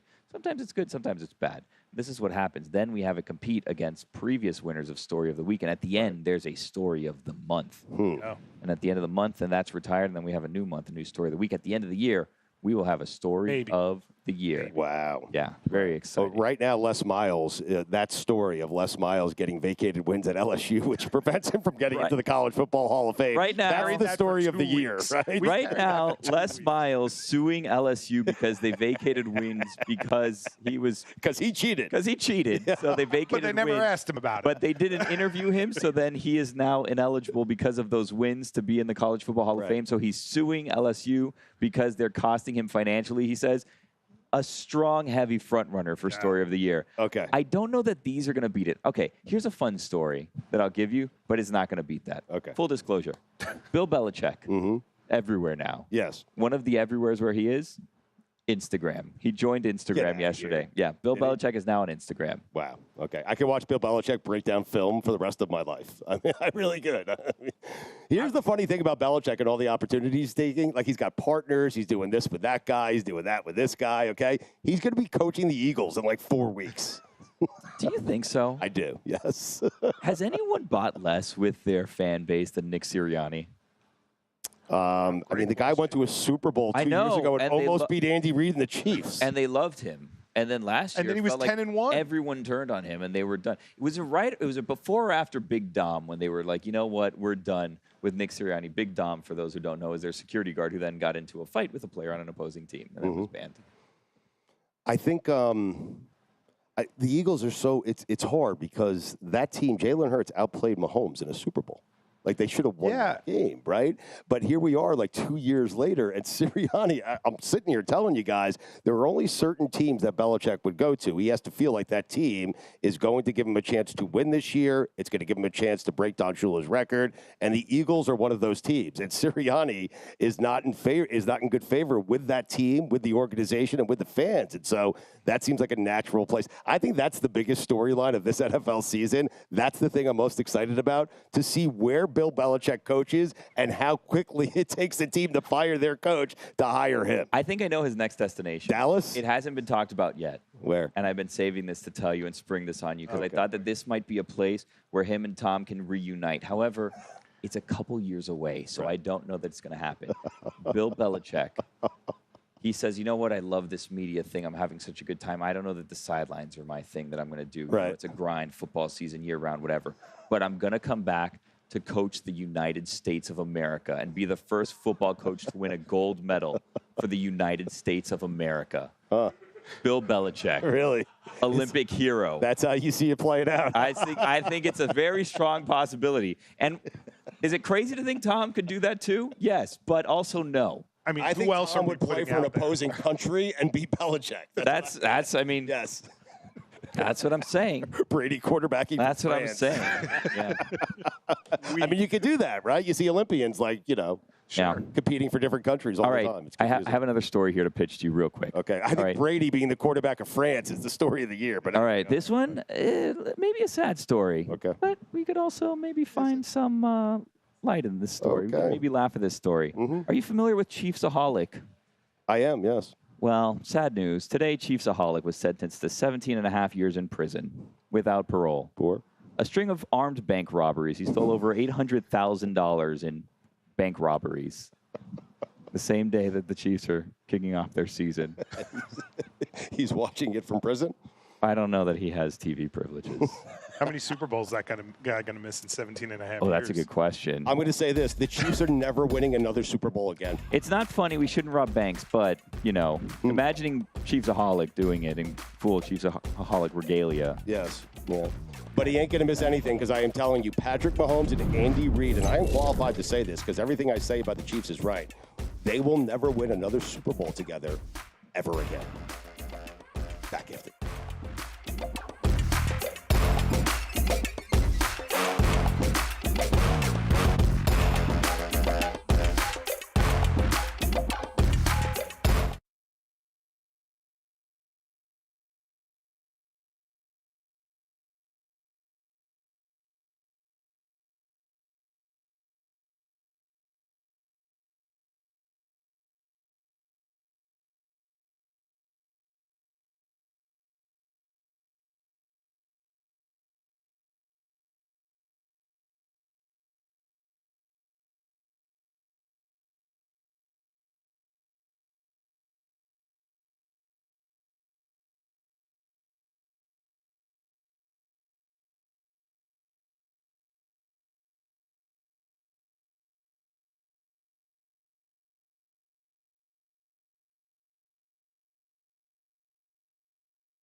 God, everyone's going to be so drunk in here really, really soon. Can't wait.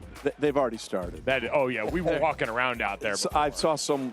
We've already started. Yeah, well, that's a separate issue. I've already seen a nice young lady take a tumble, and it was good bad. to know. It was bad. It was like someone at the Waste Management Open. You have walked around the bending stadium sideways, trying to get up out of her situation. Yes. Are you seeing people now for the third and fourth time? Because they're like, dude, what is your problem? Like, what? Speaking of seeing people for the third and fourth time, it's us back again here. Welcome to the DraftKings Network kickoff in Kansas City, presented by State Farm. Boy. Like a good neighbor, State Farm is there. All right, guys. These two teams, the best of the AFC that we had from last season, but one is trying to be counted as the best among them, is the Miami Dolphins. And to do that, they'll have to prove they can get it done in big games. Miami Dolphins quarterback Tua Tagovailoa, certainly a big part of that. We're in the wrong block, aren't we? Yeah. What block are we at right now? We're doing the one where you talk about my new show. We talk about the matchup. There we go. I clicked the wrong button on there. See, this is what happens. You guys are doing so great right now. The actual matchup tonight. The actual game tonight. All right, Dan, we'll talk about the matchup. I can only be good at this for so long. You guys got 1 hour out of me after 2 this morning contractually. Now you've got to pay me for more. I have taught him so well. Works. I am so proud of you. Dad and Stugotz off air gushing about what a good job I'm doing hosting. And I had to come out here at some point and earn my broadcasting degree. Yeah. So there it was. I got lost. I was wondering how you were going to tie Tua into the matchup tonight. I'm not going to lie. I was wondering that, too, as I looked down and read that. It didn't look familiar. None of it sounded familiar. So this is where we are. It's odd for him to be lashing out at me and you because we're proud of him. Yeah, I know. All of a sudden, we're the bad guys, right? Well, I'm not going to lie. I got knocked off my game. My mom texted me earlier in the show and goes, wow, the top of your head's really pale. That's all I got. So excuse me if I'm looking reeling for parental. Wow, you got thrown. Lift me up. She didn't lift you up. No, just completely torn down. So you guys take it away. Talk about the matchup tonight. Trey, pregame power-up. This is going to be how you do things here. Big sports. Correct. Yes, that's coming up a little bit later. Yeah. But let's talk about the matchup tonight. I wanted to talk about Tua, to be honest. So the matchup tonight, we talk about how the regular season doesn't matter for Baltimore and blah, blah, blah, blah. But for a team, but I guess, we sit there and look for the number 1 seed, but Baltimore had it and still lost it. So that really doesn't matter. So looking into the game, I look at Spagnuolo blitzing a lot again. He blitzed a lot against Lamar, went a lot decent, cover 0. And Lamar, and I look at, again, the coaches and Todd Monken only running the ball 16 times. Yeah. The Chiefs had the ball for over 37 minutes in that AFC Championship game. It was 17-7 at halftime, 3-0 in the second half. Yeah. So I mean, and I expect, because that was the at the end of the season, I would expect a little more of a shootout tonight. I would expect a little more of a higher scoring game tonight. Well, I think that the Ravens are going to do what they did most of the regular season. I mean, like to your point, they ran it 16 times in the game. I think they ran it over an average of 30. Exactly. And you don't go out and Derrick Henry to run it less. Right. So why would you go away from that? It seems like the Ravens want to win and prove that Lamar Jackson is the reason they're going to it. Just win. We don't care how you win. Just win the Super Bowl. I agree. They have to run the ball. And just you said with Derrick Henry, he's not a prop. Yeah, you're not bringing him in to throw it more. Yeah. Okay, like that's not why how this works. Well, you're bringing it in so you can win however you need to in that particular setting. Like that's the underrated part of the whole Chiefs equation that we've talked about is they found a way to win however they need to by having as many versatile parts as possible. So when they get to the Super Bowl, if they need to throw little jet motion reverses to Kadarius Toney or Sky Moore, they've got the pieces to do that. If they've got to hand it off to Isaiah, they won't be doing that to Tony. I promise you. Right? Not anymore. So, Mike, let me ask you this to bring you back around and get you in. I found my place in the rundown again. We're doing great in your safe zone again. We talk about 4/5 of the offensive line for Kansas City coming back. But not only a new left tackle, but a rookie in Kingsley Suamataia. Nicely I said done. that Well right. done. Thank you very much. As close as we were going to get. But a rookie left tackle. So talk about his transition from, rookie to preseason to in the fire against the Baltimore defense. Yeah, Kingsley is an interesting one because coming out of college, super toolsy, like incredible freak athlete at BYU, was going to put up numbers through the roof, but raw prospect, which he's not alone. Tyler Guyton was that way at the end of the first round. Correct. The Packers got a guy like that too in Jordan Morgan. So I looked at that and said, all right, what do you need then for a place that he's going to land? You need pedigree, a place that's got a great coach, Andy Heck certainly, and what they've done here. Andy Reid is someone who cut his teeth as an offensive line coach. And then you need veterans that are going to be able to bring him along. Check that box. Creed Humphrey they just signed. Joe Tooney, Trey Smith. You've got the group in there. And then the last and most important piece, and again, it sounds cliche, but it all goes back to Pat. He's one of the best quarterbacks in the league in terms of mitigating sacks. And Andy Reid and this offense structurally are so good. All the jet motion, the multiple tight end sets that they use, all of these are things that live within this Chiefs offense pretty naturally. There's plenty they do well out of those formations, and they also have the added bonus of, hey, if you do it in the right circumstances for a rookie, you can make life a lot easier and take some of the sting off those guys he's going to face, which are going to be some of the best in the league going into this game. There are going to be, Odafe Owe on the other side, one of the most athletic pass rushers in the entire league. Do you let him try and handle it one-on-one, or you bring him help with a two tight end set and a Noah Gray, who, by the way, just got an extension. Nice. Noah Gray, congrats. 3 years, $18 million, 10 guaranteed. Congrats to you, but you bring in a two tight end set to help. Yeah, you limit the amount of one-on-one looks. I mean, this is just smart coordinating for any team that's got a tackle that is either someone they know, hey, listen, just a lesser talented guy, a skilled enough player to be in the NFL, but not Trent Williams, or a rookie is, you want to limit the exposure to a guy that's coming in and trying to play high-level football against a defense like this that forget just even the individual matchups. While it's still not Mike McDonald calling the defense, Zach Orr is a part of that same connective tissue. This group's got a lot of time under task with that.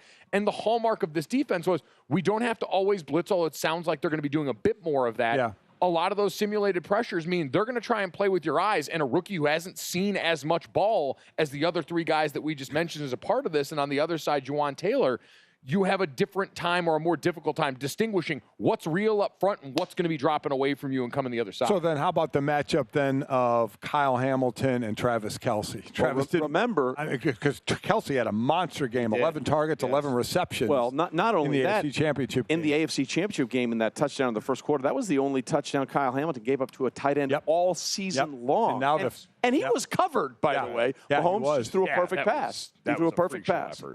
To that point about Travis, though, he caught all 11 targets for 116 yards in that touchdown in the AFC Championship game last year, 77-plus receiving yards in each of the Chiefs' last 5 games against Baltimore. So he has literally feasted, against this Ravens defense. So now how do you incorporate that when you have the guys that they're going to try and take the top off that defense again with Xavier Worthy and to some level Rashee Rice? And I'll sure they'll probably have a couple of shot plays from Mecole. He had that big play in the Super Bowl, and then Pacheco fumbled after that big play that looked like they were going to get the first touchdown of the game. I do think it is interesting. Part of the thing with Kyle Hamilton that we haven't talked, I think, as much about is he's did you guys know he went to Notre Dame? No. Did, by the way. One of the best in Friday. You guys were aware of that. Repping very hard for us, but I believe he's going to be playing more of that actual deep post safety. But why? Instead of being down in the slot where he spent so much time, as you lose some of those guys and have to juggle that around. So part of the sell for Kyle was extremely versatile athlete, great going towards the quarterback, great in that hook area, the defense.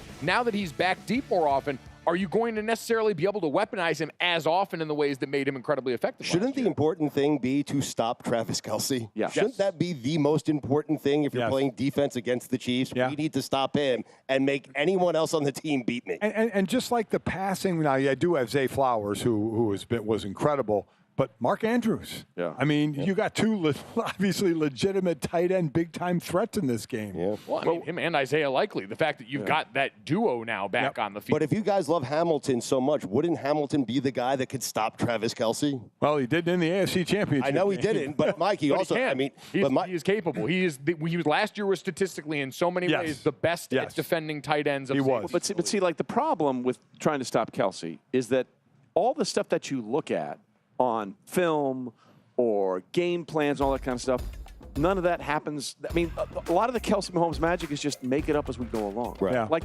everybody freaked out by the behind the back pass in preseason. Travis ran the wrong route. So Mahomes was ticked at him. So he did this and he caught it anyway. You know, if you listen to guys around the league pissed off. and the guys that have played with them, the unscripted stuff is stuff they practice. They do that in practice all the time. That's why you heard Andy Reid say, I'm glad they did it in the game. We're going to keep it moving towards the game more as we kick it off from Kansas City next. Woo-hoo!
Welcome back to DraftKings Network's Kickoff in Kansas City, presented by State Farm. Like a good neighbor, State Farm is there. We all know the Chiefs have their celebrity superfan who will be in attendance tonight, but Baltimore is not short on them as well, and with all of the passion you'd expect. Dad and I caught up with one of those superfans on Gojo and Golic this week. Take a listen to actor, comedian Stavros Halkias next. All right, almost time to kick off the NFL season, and that means we really need to set the table. People have been focused on the wrong matchup on the field. Yeah, we've got the Ravens and the Chiefs kicking it off on Thursday Night Football to start the season, but we've got celebrity fan-off in this game that I think not enough people are talking about here. As Stavros Halkias joins us, comedian and movie star now. Let's Start a Cult, going to be in theaters starting on October 25th. You've seen him in Tires as well recently with Shane Gillis, his stand-up special, also still on Netflix right now, Fat Rascal. It's awesome stuff. He is hilarious, but Stavi, you're going up against Taylor Swift again in this game. I know that was the billing going into the playoffs. So how are you feeling about the part 2 of this? I feel good. I feel good on the field. Off the field, you know, she still got me by a nice amount. I don't know about movie star. I think guy who tricked a small production company into making a movie starring him is more apt. But I'm pumped, man. I mean, I'm excited. I love the team. The Chiefs are obviously the Chiefs. They're the champs. That game still haunts me. You know, that was one of the lowest moments of my life. I mean, it's so funny how much you think you're an adult. You think you're like, all right, I've been through bad losses. It's fine. But just being there and you know, being in the same building as my fan nemesis Taylor last January, February, whatever it was, you know, there was definitely an electricity in the stadium. But you know, all that's behind us. We've, you know, new year. I love this team. I feel like we got a nice run in us, and I think this is our year, baby. Now, I completely understand not wanting to take on the Swifties. That would just be a bad move off the field. But on the field, there's talk of Taylor Swift actually drawing up a play for Andy Reid to use in a game. So on the field, could you draw up a play for John Harbaugh? And if so, what kind of play would it be? Ooh, very interesting. Very interesting. Could I draw up a play? Yeah, I think if it was up to me, I'm partial to this. This was always, you know, you guys know the fat boy's dream, the lineman's dream.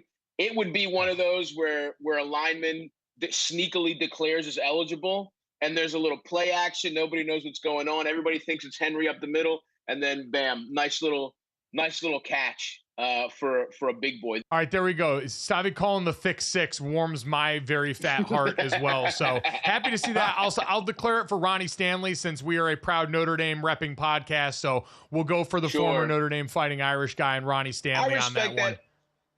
I'd probably go Pierce only because he's the, you know, I was a nose tackle in high school, you know, and I like seeing a belly hanging out of a jersey. My boy's got the belly out and he's stuffing every gap, you know, guard to guard. That boy's so good.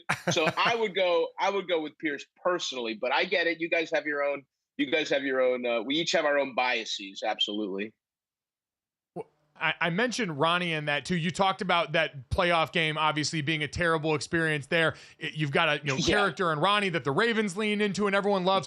But I have to wonder, is there a moment after that game? Because I'm sure the part about having a character like that a fan base like the Ravens might especially love is that you're miserable in this moment. Did you have people coming up to you after the loss still trying to get you to do something in character as Ronnie reacting to this while you're trying to process the loss? I think that was there was almost like a 15-minute wave of sorrow that washed over the entire city, that it was like even deranged sports fans were like, it was just too much. No one wanted to laugh at the time. Not in person, but everybody, I do feel this weird responsibility where it's like, hey, in a horrible loss, I got to have something good because, you know, that's a silver lining for a lot of people. And the nice thing is, you know, I say it's a character and it's obviously an over the top, you know, dumb sports fan, but when your team loses in the AFC Championship, that your brain goes to that level. There is a there is a like drop of 40 IQ points where you just say the game was fixed, the refs were cheating, and they were out to get us, and you believe it. You in that moment, you're like, this is all true. The thing that people are forgetting is that a Detroit-Baltimore Super Bowl was in the mix, which would have been great for football fans. That's like two hard-nosed cities. We're not exactly the biggest media markets, right? So it's like you can really put your tinfoil hat on and say, oh, this was all. And so I kind of leaned into that, the conspiracy theorist, pretended it was a joke, and it lets me launder my dumbest thoughts. I get to launder them through this character. So what kind of fan are you when you have to watch the game alone? Like my son Mike would call college games and he would watch a Notre Dame game in a hotel room by himself and broke many of remote controls against the wall when Notre Dame wasn't playing well. I'm not fit to be around other people. No. And I'm sure your schedule has you on the road a lot. So if you're watching alone in a hotel room, are you a violent fan if things aren't going well? Yeah, there is something nice. I have to take the opener in a hotel room. I'll be traveling. And so I've spent a lot of Sundays, traveling, not just hotel rooms. Sometimes I'll watch it on a plane, and you want to talk about embarrassing yourself, where you're just like, oh, you know what I mean? There's just some lady sleeping next to me, and I'm just shouting, and I'm like, people would rather have a baby on a plane than like a Ravens football fan when it's not going good. When we're losing a game we shouldn't lose to the Bengals, you should rather have a colicky 4-month-old than me just like having a fit as a grown man. It's pathetic. There's probably a period where maybe the like whatever I've grilled that day is hitting. You know what I mean? There's probably like a third quarter dip where all the rib fat and the wing juice is just like that's nature's sedative. There's nothing like that football Sunday nap in the third quarter. So the only thing that can overtake my fandom is just gluttony, basically, is what I'm saying. You mentioned being on the plane and being the annoying seatmate on this one. I do want to ask about the movie. Let's Start a Cult again, October 25th. Sure. And it's an obnoxious cult member that teams up with a former leader to gain a new following. So walk me through how this just comes to be. How do you decide to make a movie about a cult?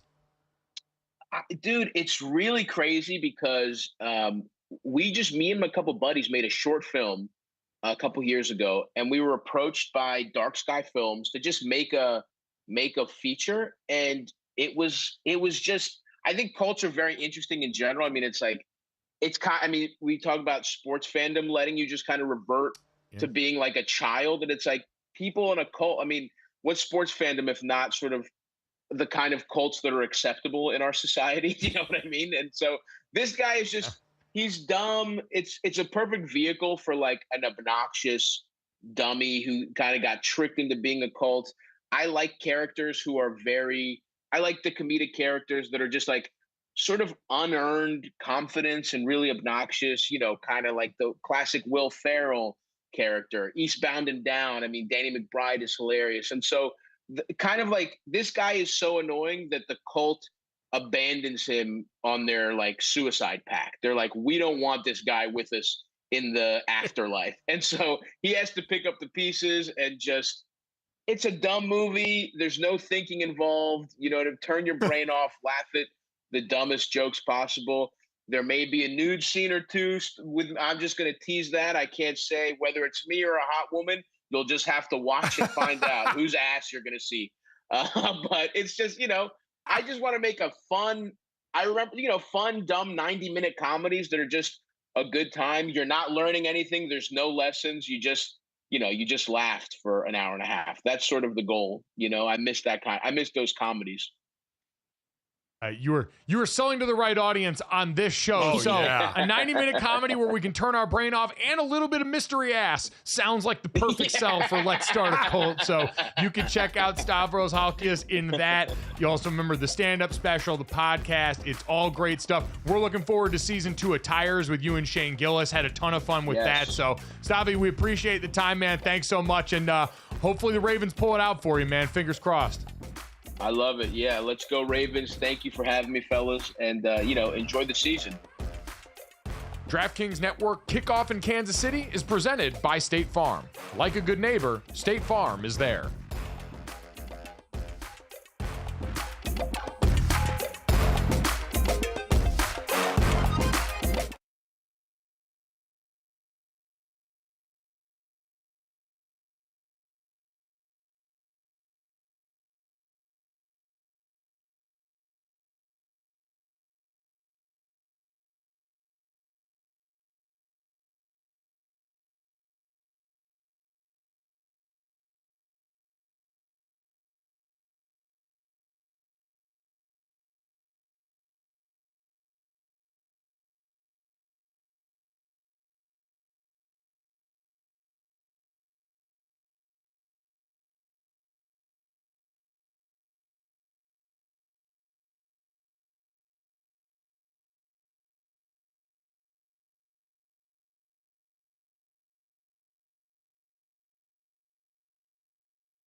Welcome back to the DraftKings Network's Kickoff in Kansas City. Just a couple more hours before we finally put toe to leather here. And so in the meantime, lead up to that, Trey, I always say some is great, more is better. It's usually when I'm talking about my plate. Sure.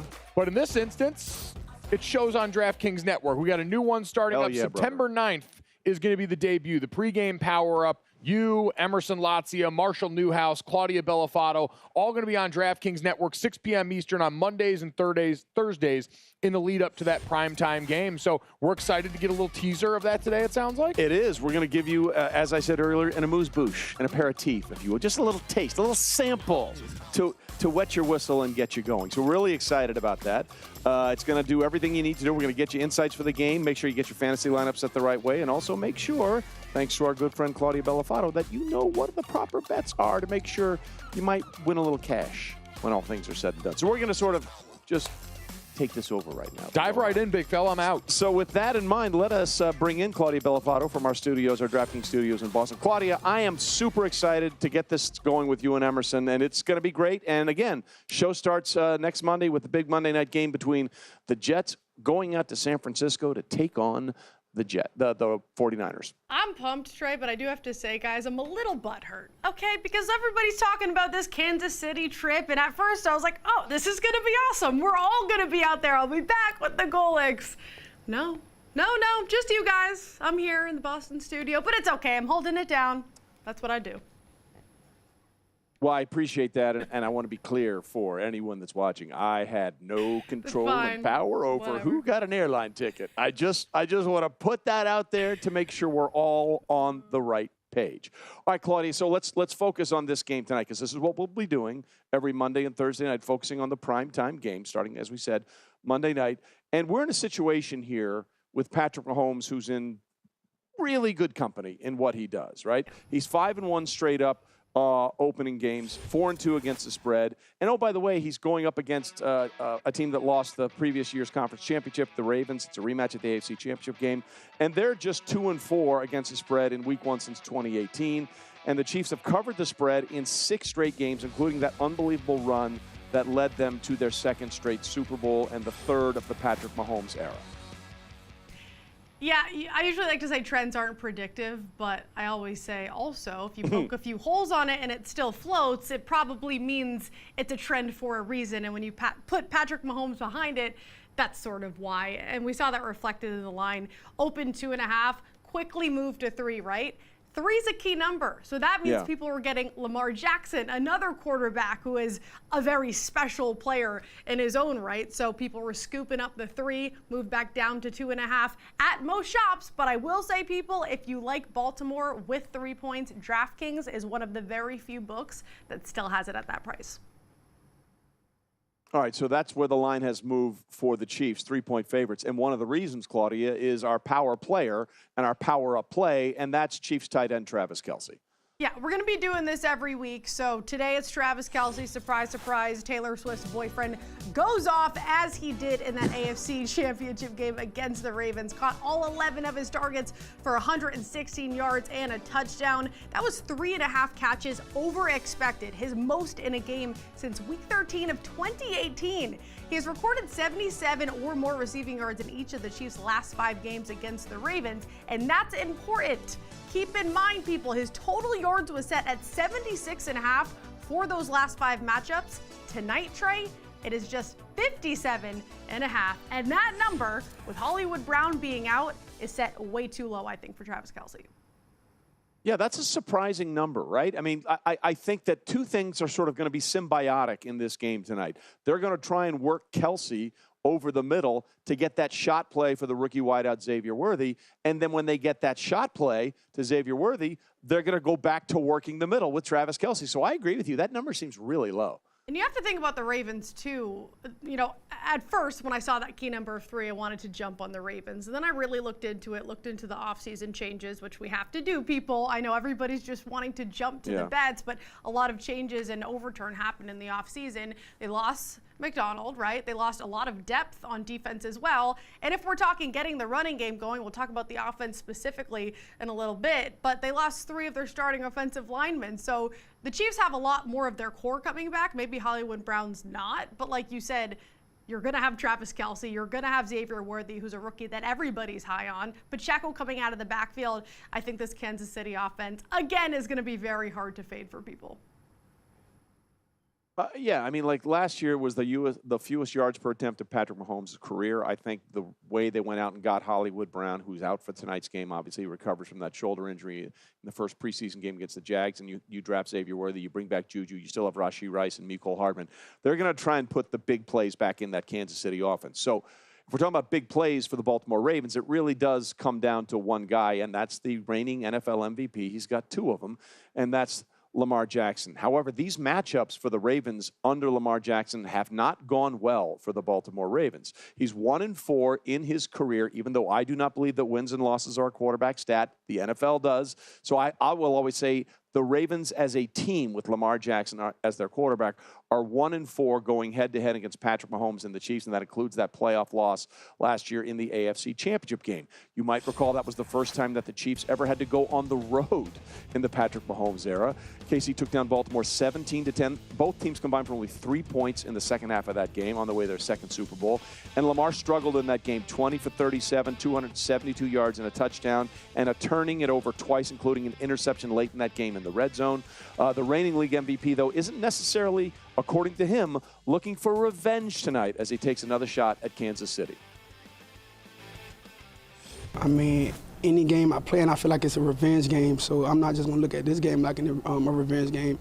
Anybody we play, no matter if we beat them or lost to them previous years, I just want to win. We got to win regular season games to get to January. You know, we can't just go into the season and go, well, how many 5-12? We're not going to be in the playoffs, you know, so we got to go into every game trying to make it to the playoffs. You know, playoffs on our mind, but at the same time, we got to win this game that's ahead of us. And I understand what he's saying, right? I get it. But at the end of the day, the Ravens and everybody in that organization, their fan base, knows how this team has struggled historically against the Chiefs under Patrick Mahomes. Now, the Ravens obviously are going for a lot on the ground. They added a lot of things in the form of Offensive Player of the Year, former Offensive Player of the Year running back Derrick Henry. According to Next Gen Stats, the Ravens offense now features 2 of the top 3 rushers by rushing yards over expected since 2018. Jackson plus 1,786 and Henry plus 1,124. The bottom line here is the guy adds an insane amount of value on the ground. So, Claudia, when you factor in the electric mix of the way Lamar runs and the sheer power with which Derrick Henry tries to end your life, it seems like there's a lot of ways the Ravens can use that ground game to their advantage, which also plays keep away from what should be an electric Chiefs offense that we've alluded to. But we talked about it. There's a lot of change on that offensive line for Baltimore, and I think that's a concern for people going into this game. That is my fear. Also a fear when you think back to that AFC Championship game. We knew that the Chiefs defense was a top defense against the pass. They were one of the worst statistically against the run, and you decide to give your backs just 6 carries and Lamar only 8 carries himself. They can't do that, but like you guys said at the top of the show, they brought in Derrick Henry for a reason. But if you don't have that protection, you're going to become one-dimensional, and you can't really lean on Lamar Jackson's arm. So I think regardless, having Derrick Henry out of the backfield, he can also catch passes, which is huge, is going to open up the defenses, make it a lot tougher. But if you don't have that protection with the O-line, that could get pretty messy pretty quick. So in that situation, you know, the tight ends have always featured really strongly in the Ravens offense under Lamar Jackson. They still have Mark Andrews, who is one of the better tight ends in the NFL, top 5, no question about it. When you look at the linebacking core for the Kansas City Chiefs in the game, they lost Willie Gay in free agency, and he was a really athletic guy that they could use to shadow Lamar and help slow down Mark Andrews over the middle. What do we think about the Chiefs linebacking core trying to still be able to pull that off with some changes being made there on that defense for Kansas City? And I was going to say, L'Jarius Sneed, too, gone in the secondary. Projections still really like the Chiefs, though. They're still seen as a top 3 defense right now. I think a lot of faith, too, in Spags. Of course, that goes to the top as well. The players are a big piece of it, but the coaching is also important. And right now, of all the teams in the NFL, they're projected to be within the top 3. And not that I just respect what the projections say, but I do think that they have less missing pieces than the Ravens do on both sides, on both lines. Yeah, I think this might be the most complete team that Patrick Mahomes has ever had around him. And he won his 2nd straight Super Bowl last year with probably the worst team completely around him. So that's got to be frightening news for the rest of the NFL. I could be out there on the line. It really doesn't matter. Like, he'll be fine as Patrick Mahomes. The coldest thing I've ever seen is when he texted his family after or before the last game of the regular season, and he just told them, hey, I've decided we're going to win the Super Bowl. And that's literally how it played out in overtime. Okay, but Claudia, if you know anything about me, I'm a big believer in the offensive line. If you don't have an offensive line, you don't have anything, because you need those 5 guys up front to make everything else happen. And we're delighted to have someone who knows a thing or two about playing on the offensive line be a part of the pregame power-up all season long. And it's former NFL offensive lineman who played across 8 different teams through 11 seasons, Marshall Newhouse, who, of course, played his college ball at TCU in Fort Worth, the Dallas area. So we're delighted to bring Marshall into the show. Marshall, thanks for being with us. First of all, let's talk a little bit about all those changes on the offensive line for the Baltimore Ravens. How much of a concern is that for you going into this game against a veteran D-line where they bring everybody back and one of the best interior tackles in Chris Jones? Yeah, Chris Jones is a problem, and I think it's going to be something they have to get used to. 3 different starters who have gone on to greener pastures, having to replace them with some inexperienced guys, and then an entire unit that really hasn't taken a lot of snaps together. So that's definitely going to be a challenge. Especially opening night, especially on the road, especially against Steve Spags, as Claudia mentioned. So they're going to have it up against them. But I think this is a team that's going to take some time to gel. But it helps being able to block for Derrick Henry. He's a guy who, you know, he makes you look good as an offensive line. I would have loved to block more for Derrick Henry. I had the chance to with the Tennessee Titans in 2020. And that was just a little bit of a piece, a little bit of sniff, just enough to be like, man, I wish I had a whole career with this guy making me look incredible. So it's going to take some time. I think Chris Jones is going to do a little hunting, a little matchup hunting, both in the run and pass game. These guys are going to have to adjust on the fly. But I think having a veteran left tackle in Ronnie Stanley and a veteran center in Tyler Linderbaum is going to help things gel just a little bit faster. Marshall, you can't be too upset because the people that you did get to protect for, Aaron Rodgers for 4 years, Derek Carr, Drew Brees, Tannehill, Eli Manning, Tom Brady, I think you're okay. One thing that does stand out, though, with those quarterbacks is they weren't exactly mobile. This is a new era, new type of football nowadays, especially with Lamar Jackson and Patrick Mahomes. They're sort of leading the way with this. So how does that change the game from your point of view as an offensive lineman, having such a mobile quarterback like that? Yeah, I think a lot of it comes down to predictability. So I got the chance to play with two contrasting styles of quarterback in the Aaron Rodgers type, but also the Tom Brady type, where whether it's under gun or from shotgun or under center or from shotgun, I knew when his second, third, or fourth step hit where he was probably going to be and the ball was probably going to be gone. But guys who play a little bit more off tempo, off cadence, and they're making things happen, it's a little bit different. You've got to get used to not necessarily having the same kind of time clock in your head. You've got to continue to have position because in opposed to that mobile quarterback, pass rushers are absolutely going to rush, we call it down the middle, right down the center of the offensive lineman's body. Yeah. They're making the quarterback stay in the pocket as much as they can. And that gives you a little bit of an advantage, but it means you've got to hold on a little bit longer. You've got to kind of almost have eyes in the back of your head, as hard as that might seem. And so for all the plays that Lamar Jackson's going to create with his brilliance, it's going to require a little bit more patience from the offensive line, a little bit more cohesiveness, and just working together to finish blocks. These protections could go on for 3, 4, 5, 6 seconds, but on the other end is potentially another MVP season. Marshall, you mentioned the quarterbacks you played with, and a lot of them, as we said, are not as mobile as the guys we'll see tonight. But they are legends of the game when we're talking about Aaron Rodgers and Tom Brady, and to some extent Eli Manning on those 2 incredible runs he had, taking the Giants to Super Bowl 42 championship as well as Super Bowl 46, where they knocked down the Patriots in both of those Super Bowls.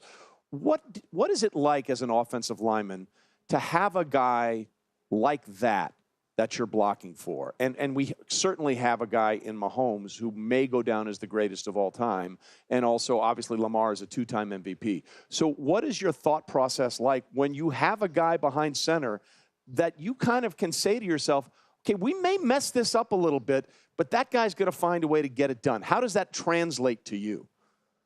Yeah, you mentioned it. I mean, having that room for error, that doesn't mean you can go and just mess off, but the level of accountability that these guys have in the preparation leading up to the game, they're the most prepared. They watch the most film. They're the most accountable. I remember signing in 2019 early in the season with Tom Brady, having to get acclimated so quickly, and he had so much grace, but there was almost so much pressure that was on that. I jumped right into walkthroughs, right into being ready for the game plan. I signed my contract on a Wednesday and started on a Sunday. And so you go into those games knowing, hey, I have a guy who, if we put the ball in his hands, down a score, or with the game tied, and we get the ball last, we're probably going to win. I just have to do my job. And so you're doing what you can to continue to keep the ship kind of upright, including the ship being the guy's body, the quarterback's body. But you're not having to make heroic plays, whether that's receiver, running back, tight end. Even the defense understands, hey, we have a chance. We've got to keep this thing within reach. We don't have to go crazy because this guy is, making a name for himself in Tom Brady's case, in Patrick Mahomes' case, in Aaron Rodgers' case, even Eli Manning as one of the all-time greats. We've got to give him a chance, just a chance, and that gives you a little bit of room for error, but it also ups the ante as far as accountability and preparation.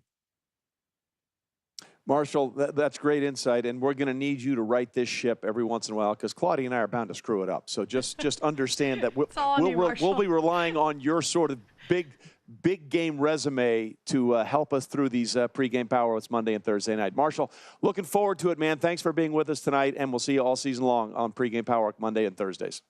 Thank you, guys. Pleasure to be here. Yep.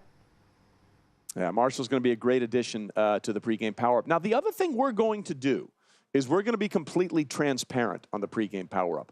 We're going to take you behind the scenes and sort of give you a look at some of the things that we like bet-wise and some of the things that kind of terrify us as a sports book. And you take a look at tonight's game, we're going to look behind the curtain of the DK Sportsbook all season long and the biggest liabilities on the DK Sportsbook tonight. It's Lamar Jackson scoring touchdowns. The book is taking a lot of money on Lamar to score the first touchdown, anytime touchdown, and even 2+ touchdowns. So, Claudia, Lamar Jackson is going to have to do some of those things if the Ravens are going to find a way to turn their fortunes around against the Kansas City Chiefs.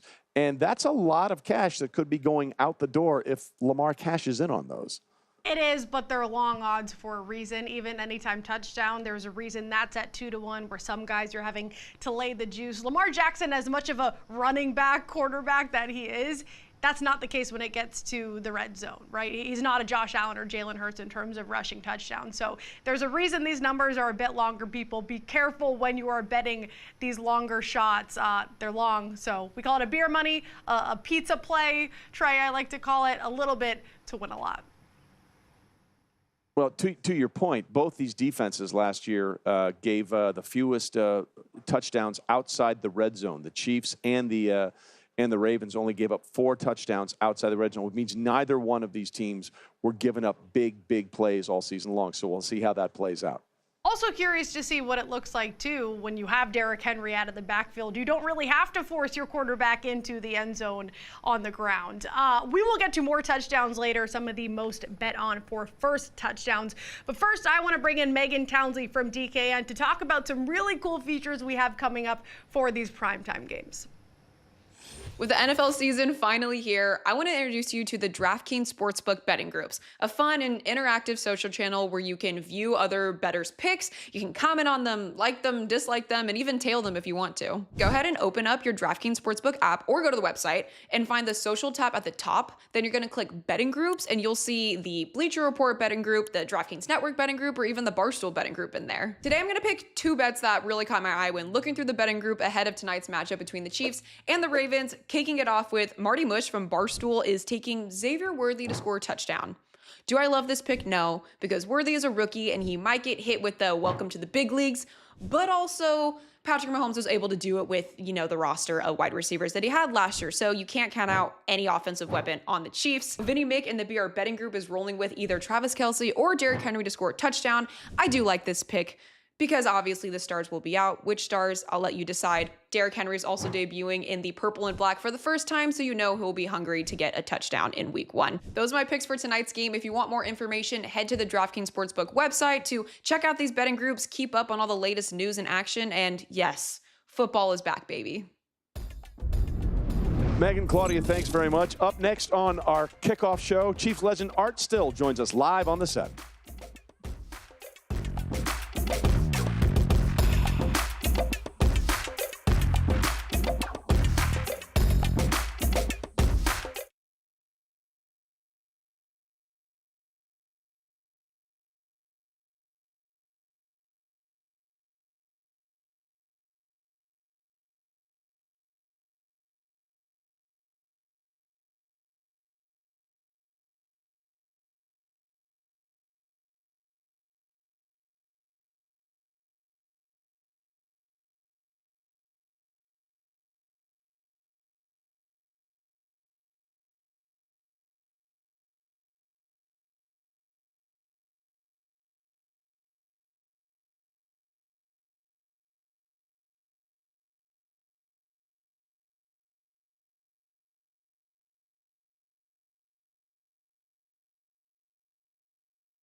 All right, welcome back to DraftKings Network's Kickoff in Kansas City, presented by State Farm. Like a good neighbor, State Farm is there. And we are delighted now to be joined by one of the Chiefs legends hanging out around here. Art Still, kind enough to join us here on the set. And I got to imagine it's nice being you around this environment with all the celebrating going on here to be the Chiefs legend walking around the tailgate lot. Well, my parole officer said, yeah, I can get some service hours. But, hey, the funny thing about this, because people was talking about, playing ball here.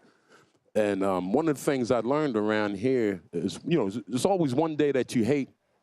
And the day that I hate is Monday. And people say, why is that? I said, when I was playing for the Chiefs and all, you got paid on Monday. Yep. Once they start paying me, now look at me. Yeah. Around here looking for cans and all kinds of crap. Some pizza on the side and all that kind of There's plenty of that you can find out in this tailgate lot. The smells out here are unlike anything I've ever encountered at a tailgate. I know out there, but in here it's a different smell. In here it is a very different smell. We've been in here for far too long with him. Even when I played here, and our paths crossed one time, I was with the Houston Oilers, and you were obviously with KC, and it was in '86, I think we came here and lost to you guys. We had a horrible year.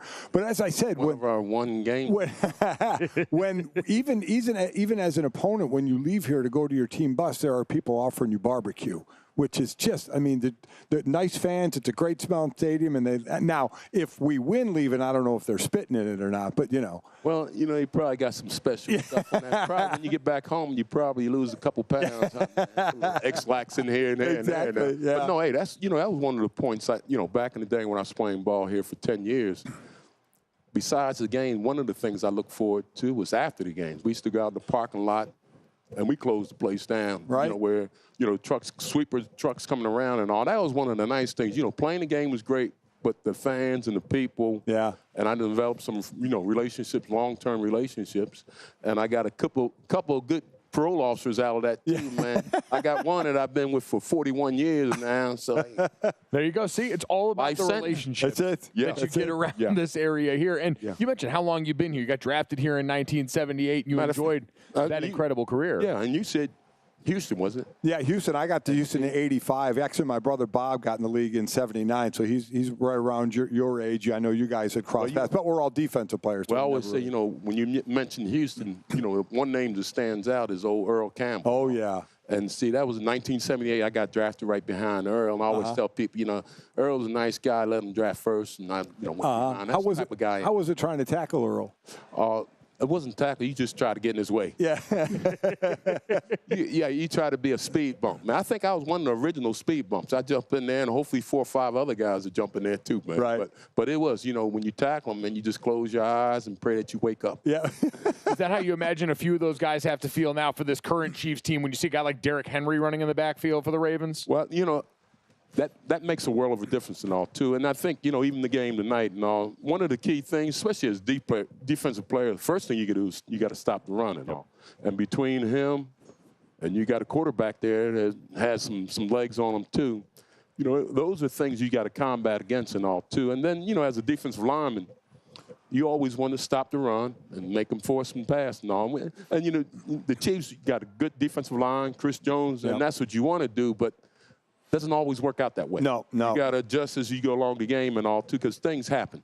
What does it feel like, and to be here, and this team is trying to do what no team has ever done in the Super Bowl era. I go back to the Packers. They won the last NFL championship and then the first 2 Super Bowls, so they did win 3 in a row.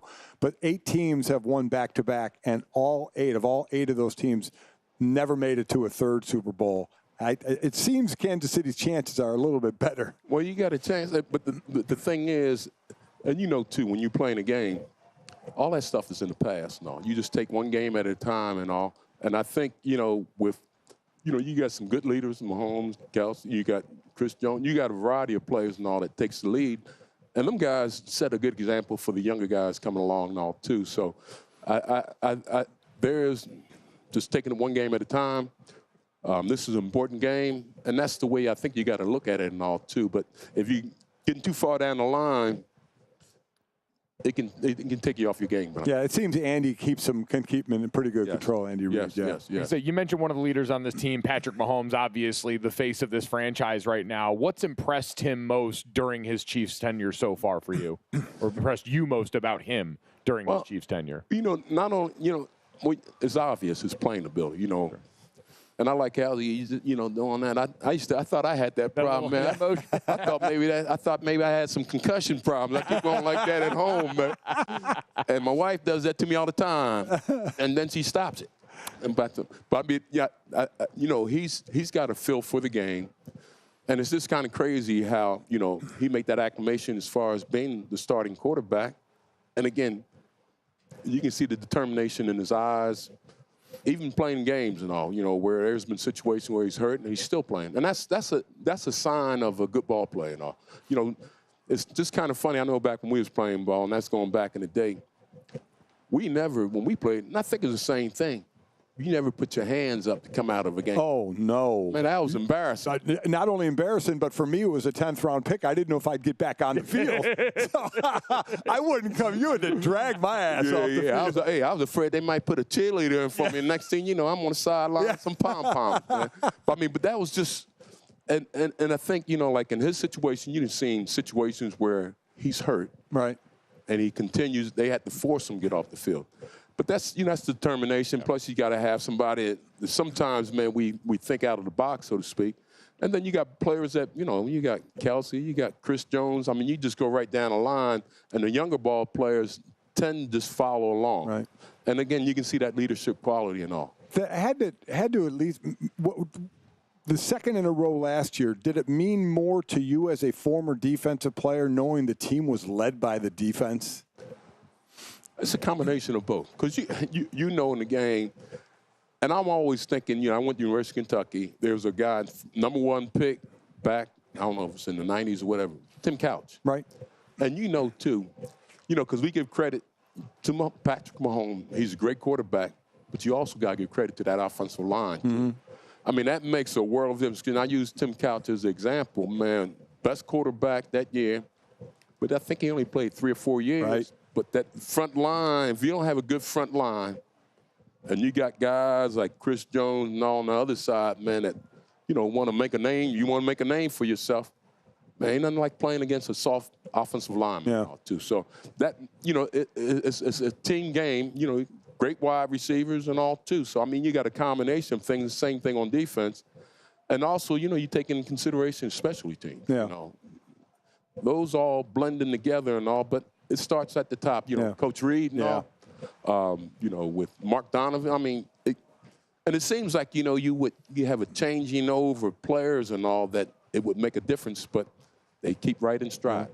You mentioned that offensive line. The last time we saw the Chiefs get to the Super Bowl and lose, big part of that was the offensive line just too banged up at that point, so they went and they replenished in front of Pat. And now we're here getting ready to start this quest for the three-peat. So only a couple minutes left here, but looking at this game tonight, I mean, do you think the Chiefs can get off to a 1-0 start here? Do you think they win this game? No, they have to. I mean, well, it's you taking one game at a time, and this is a pivotal game starting off the season. First game playing against the Ravens. The Ravens got some things they got to take care of from the playoff game and all, too. Yep. But I think the key on this is not just the starting players, but the backup players. Sure. Because things happen, and we know that.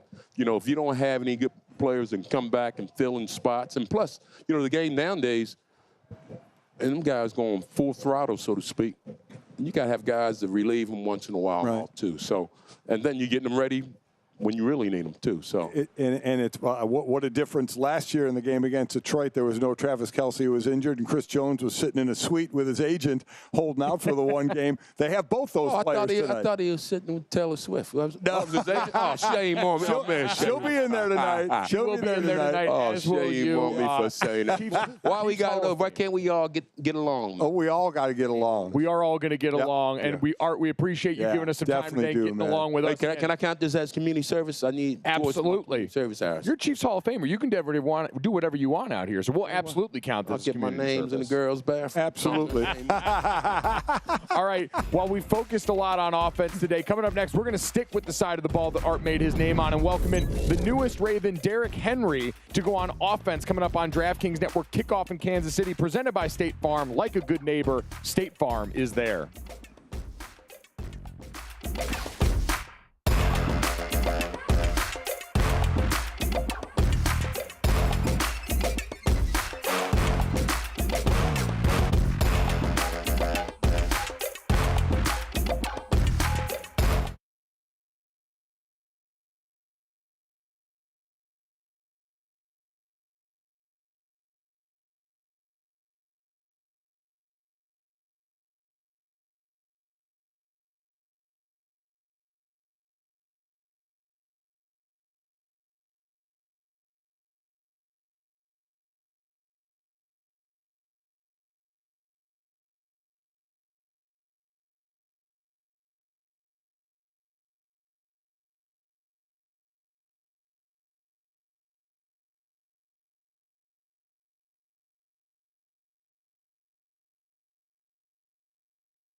Welcome back to DraftKings Network's Kickoff in Kansas City, presented by State Farm. Like a good neighbor, State Farm is there. All right, we've been talking about him all day. Now let's talk to him. Dad and I got a chance to catch up with new Ravens running back Derrick Henry ahead of tonight's season opener on Gojo and Golic. Let's check it out.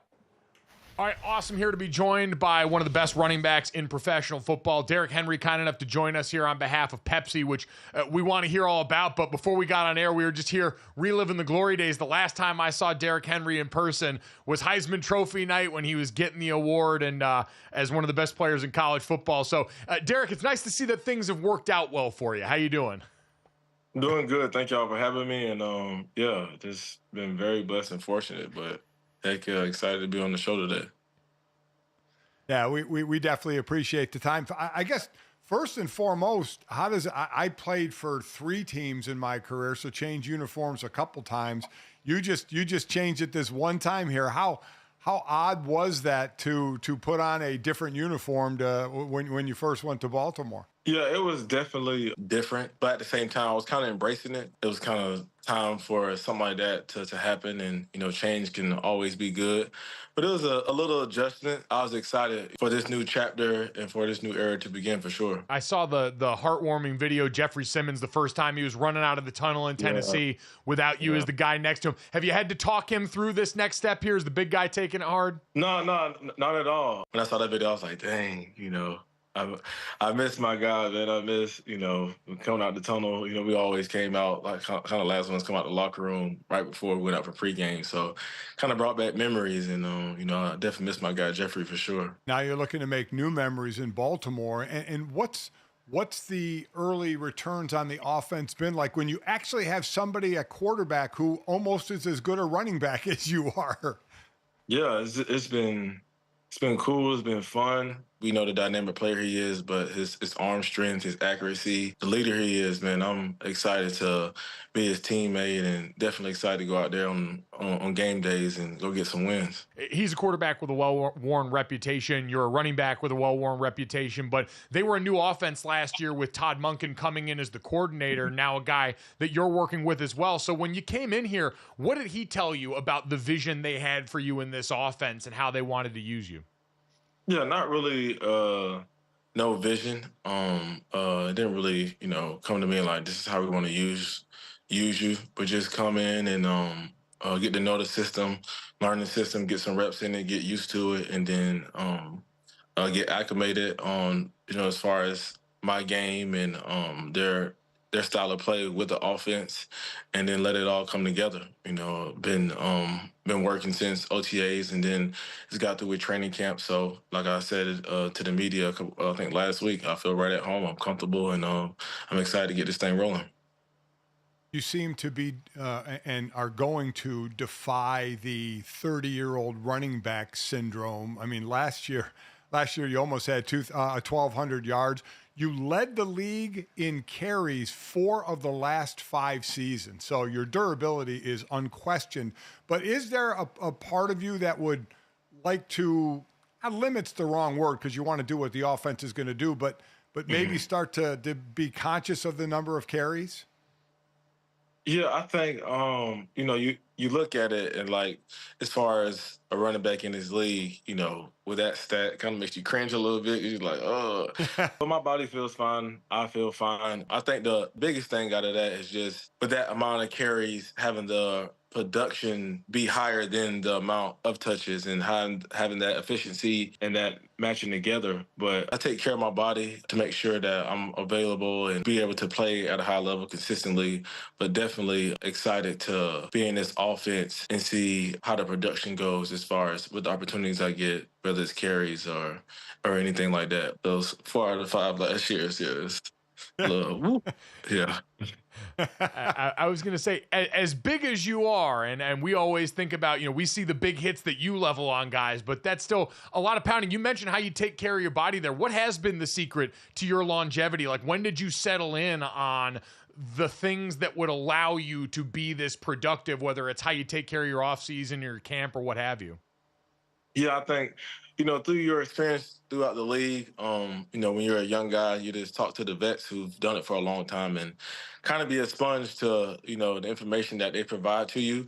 And then as the older you get, you build on a routine and see what works for you as far as taking care of your body and your recovery routine, just so you're ready week in and week out. And that's what I've tried to do. And the older I've got, diet is very important to making your body feel the best it can, especially during the season. So I changed my diet up a little bit in 2022 and do a lot of recovery stuff, get IVs, and drink plenty of water. So I try to do it all just so I'm available and get those carries that I've been getting these last couple of years, just so my body feels good when it's that time. So my son Mike was a former O lineman. I was a former D lineman. So we didn't care what we ate, and we ate. I was like that too for a while. Yeah. Well, so what? How has that changed? What kind of diet are you on now? Yeah, so I do like gluten-free, no gluten, no fried foods, no dairy, no artificial sugars.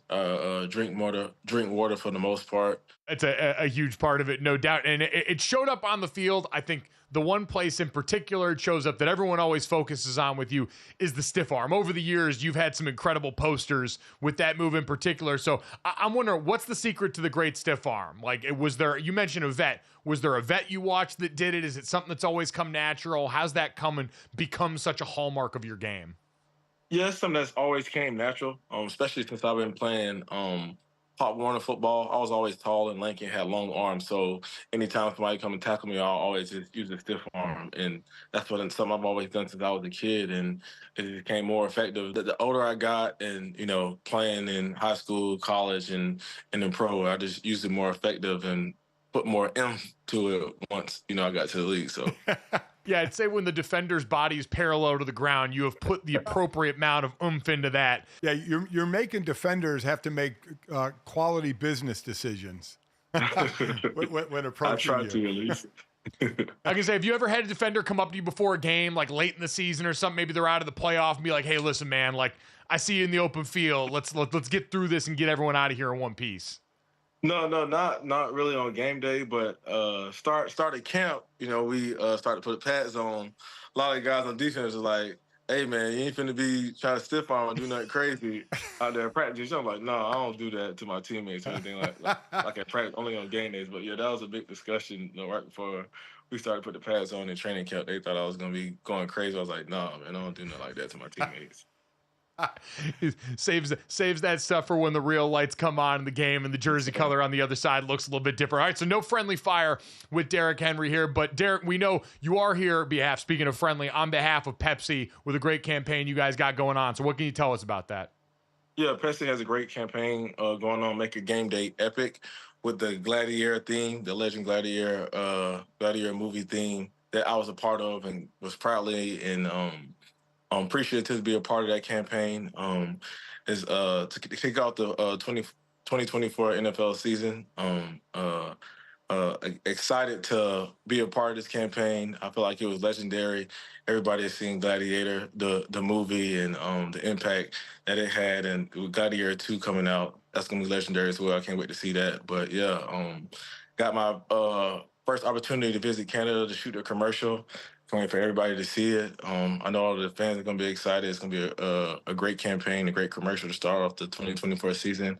And me, Josh Allen, Justin Jefferson, Travis Kelce, and Meg Thee Stallion with the We Will Rock You remix song. So it's going to be a great turnout. And I was glad and thankful that Pepsi chose me to be a part of it.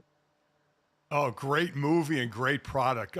You're right. Everybody's seen Gladiator. That is going to be epic. It's going to be cool. I mean, it's a great movie. It's a great product. You mentioned some of the guys that are your peers right now. Little starstruck meeting Meg Thee Stallion. How did that go? Oh, that was fun. Me and Josh, we were joking all the time. Josh, that's my guy.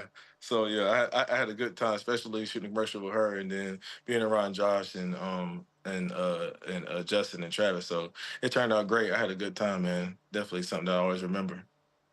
Awesome, man. Well, we're looking forward to it. We're looking forward to the start of the season for you in the new home in Baltimore, man. Best of luck, and hopefully we'll get to visit with you again down the road, all right? All right, appreciate it. Y'all take care. DraftKings Network Kickoff in Kansas City is presented by State Farm. Like a good neighbor, State Farm is there.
Welcome back, guys. It's almost time. We really get to do this. The DraftKings Network Kickoff in Kansas City actually gets to almost kick off a football game soon. We're about an hour away from kick, and then the season starts, and all of this gets easier. So how are we feeling, fellas? I feel great. I mean, I probably smell terrible. Yes, no, you do. No one smells worse than me right now. Well, I mean, you smell like heaters and sweat because you just sprinted back here. You ran. I mean, you don't look like you can run, and you ran. I mean, we're all tired. Someone got the time wrong. I'm not going to name names. Told me to be back here at 6:45. It's 5:45 in Kansas City right now. He meant Eastern time. So I sprinted back with a heater, which, I mean, it's one thing to smell like a heater, but a heater with sweat. Yeah, did you run with the heater? Were you sprinting with it in your mouth? I don't waste a heater. It's cigarettes and sweat. He smells like swaggerettes. I'm picturing he's Vince Vaughn in old school doing the rings. I do all of this, Trey, for you to smell better. Thank you. It's a team player. It's a team player. You give and you give and you give.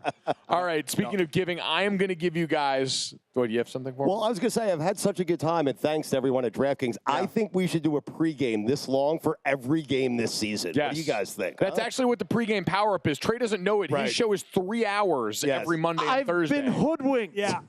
6 p.m. Eastern on the DraftKings This has been longer than the Super Bowl pregame show. I think it's longer than the actual Super Bowl. It's been longer than the Super Bowl. I said there's only so many times I could say the Jets are going to make it to the Super Bowl before I change my opinion. And Stu has given 3 different Super Bowl predictions during the course of this show. And I won't be right anywhere. I mean, you also gave different ones on every network you've been on. You've made the heady play. Volume shooting. About doing a 3-hour show every week. I got a hammy. I got a hammy. I don't think I can. I know we had Art Still on before, and he's like, "Yeah, we don't. Players tap out now like we used to back in the day. We are all ready to tap. We're all going to tap I have out. Nigh a person here this entire time. Art Still is one of those guys, right? For me, you, and Mike, I think that just upon hearing the name, it makes you smile. Well, when I think when I hear dun dun. I mean, what a just such a the old NFL He looks like NFL film. He was such a. I mean, what a great looking. This dude was 6'7", like 260, 265. When he walked just a great looking athlete. He like unfolded out of the door and shook my hand, and I went, "Oh, that's why I didn't make it in the NFL, because people like him live there." And his hands are just a mess. I mean, he's got hands that look like a lot of guys in the NFL now, they hit people for a living. He's got hands that look like he hurt people for a living. Oh, my God. He put paws on you. Mike, I feel like that happens to you a lot. Like when you see someone that you haven't seen in a while and you've played against them and you know them, you have a relationship, like you're kind of checking out the body, the way they're walking. Absolutely. Absolutely. See how they've aged. Yes. Yeah. Because no one has aged as good as you. That's really what he's doing. He's trying to make sure that his title goes unmatched. Well, I don't want to say, but I want to say. Right.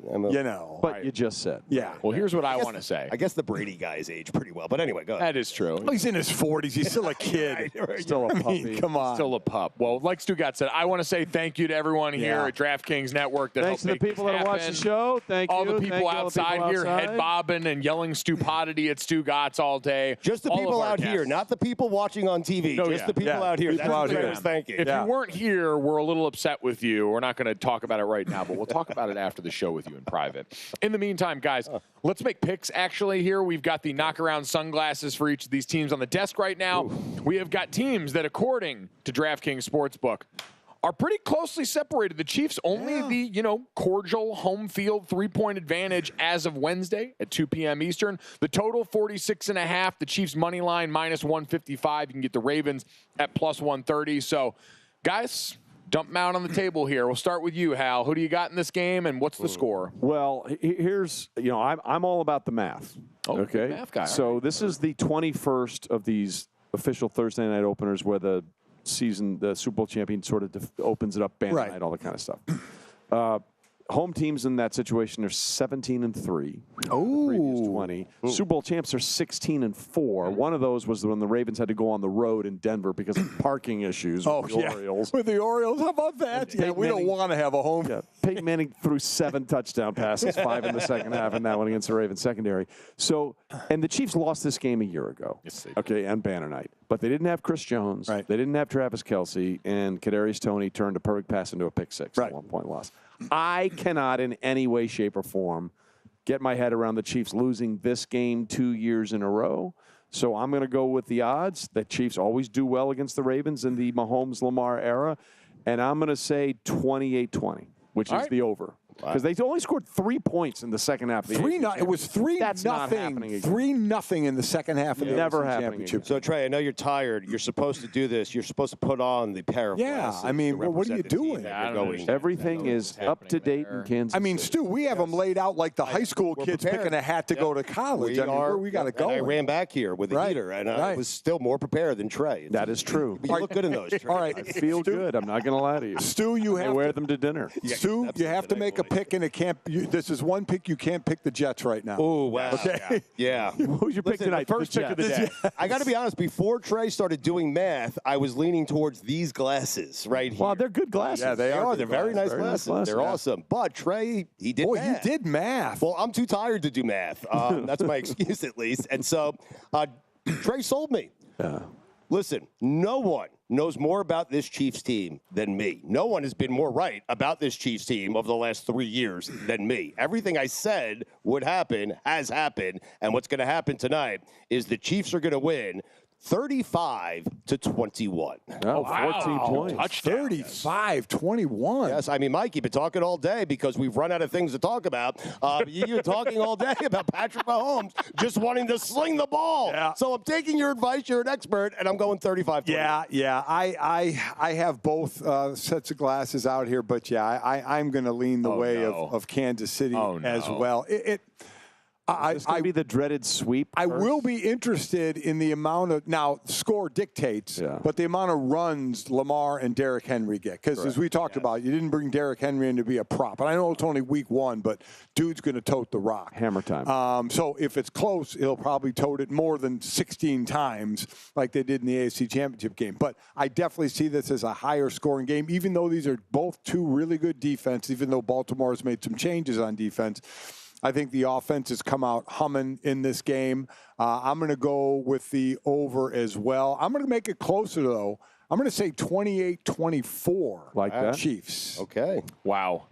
Up to you, Gojo. Oh, boy, guys. I have a real pickle on my hands here. Good. Do I go out here and save the team, knowing I'm going against what I actually believe is going to Never happen? go against what you believe. To just save us from the own graphic. self be true. Or do I just say, Self be true. bring on the graphic? The clean sweep here. Wow. I'll take the Chiefs. I'll take it close, too, but I say they cover. Yes. I'll go 24-20. The under's going to hit two very good defenses. So you went the under. I'm going to go the under on this one. That's the only place I'll be countercultural, because other than that, we're all up here wearing Chiefs sunglasses now. And this is going to make a great picture, especially. Yeah. Brandon's already cutting this up in his head. Yeah. If his Baltimore Ravens pull this off and we all look like morons. Yeah. I think he will post this very quickly as soon as the game is over if it goes the way of his bucket. Oh, if they're right? if they're down in the second half at all, we're getting eviscerated. Yeah, but you can't do that as a fan. You do that, and then your team loses. That is true. Wait till the game's over. We've got him boxed into a corner. I'm already feeling guilty about the over. I may have overstepped with the over. You got hopped up on Mountain Dew, didn't you? I did. A couple years ago, this game was 36-35. So Yeah. it has happened before. I'll stick with it. It's good because we've been making all of these predictions and going over this and spinning our tires for hours without any information. Now we get the information tonight. Yes. Now we actually get a sample of one in this game. yes. Thank you, sweet baby Christ. And well, the one guaranteed piece of information we do have is Taylor Swift will be here tonight. I just know I have to leave. You have to tonight leave 'cause because you're I'm calling going her. to call the Georgia Southern at Nevada game on True TV I mean, on he's Saturday night. excited to be 7 calling p.m. that Eastern. game. Sorry but he's upset he has to leave. And I'm pumped. I'm not upset I have to leave. I'm so fired up for this game. I can't wait to check it out on True TV Saturday night, 7 p.m. Eastern. But I just know I'm going to leave here. Stugotz is going to stick around. He's going to meet Taylor Swift. Somehow, some way it's going to happen. At some point, you'll be watching the game on NBC or Peacock, and the cameras will pan across that suite, and what you will see is Taylor Swift standing next to me. No. I am, listen, that's why I'm here, to get into that suite. That's a season ender. That's a season ender right there. We were here to hopefully bring you guys up to kickoff. Thank you to everyone who watched, listened, tuned in anywhere. Enjoy the beginning of football season. We'll be back to recap all of it tomorrow morning on Gojo and Golic right here on the DraftKings Network. Woo!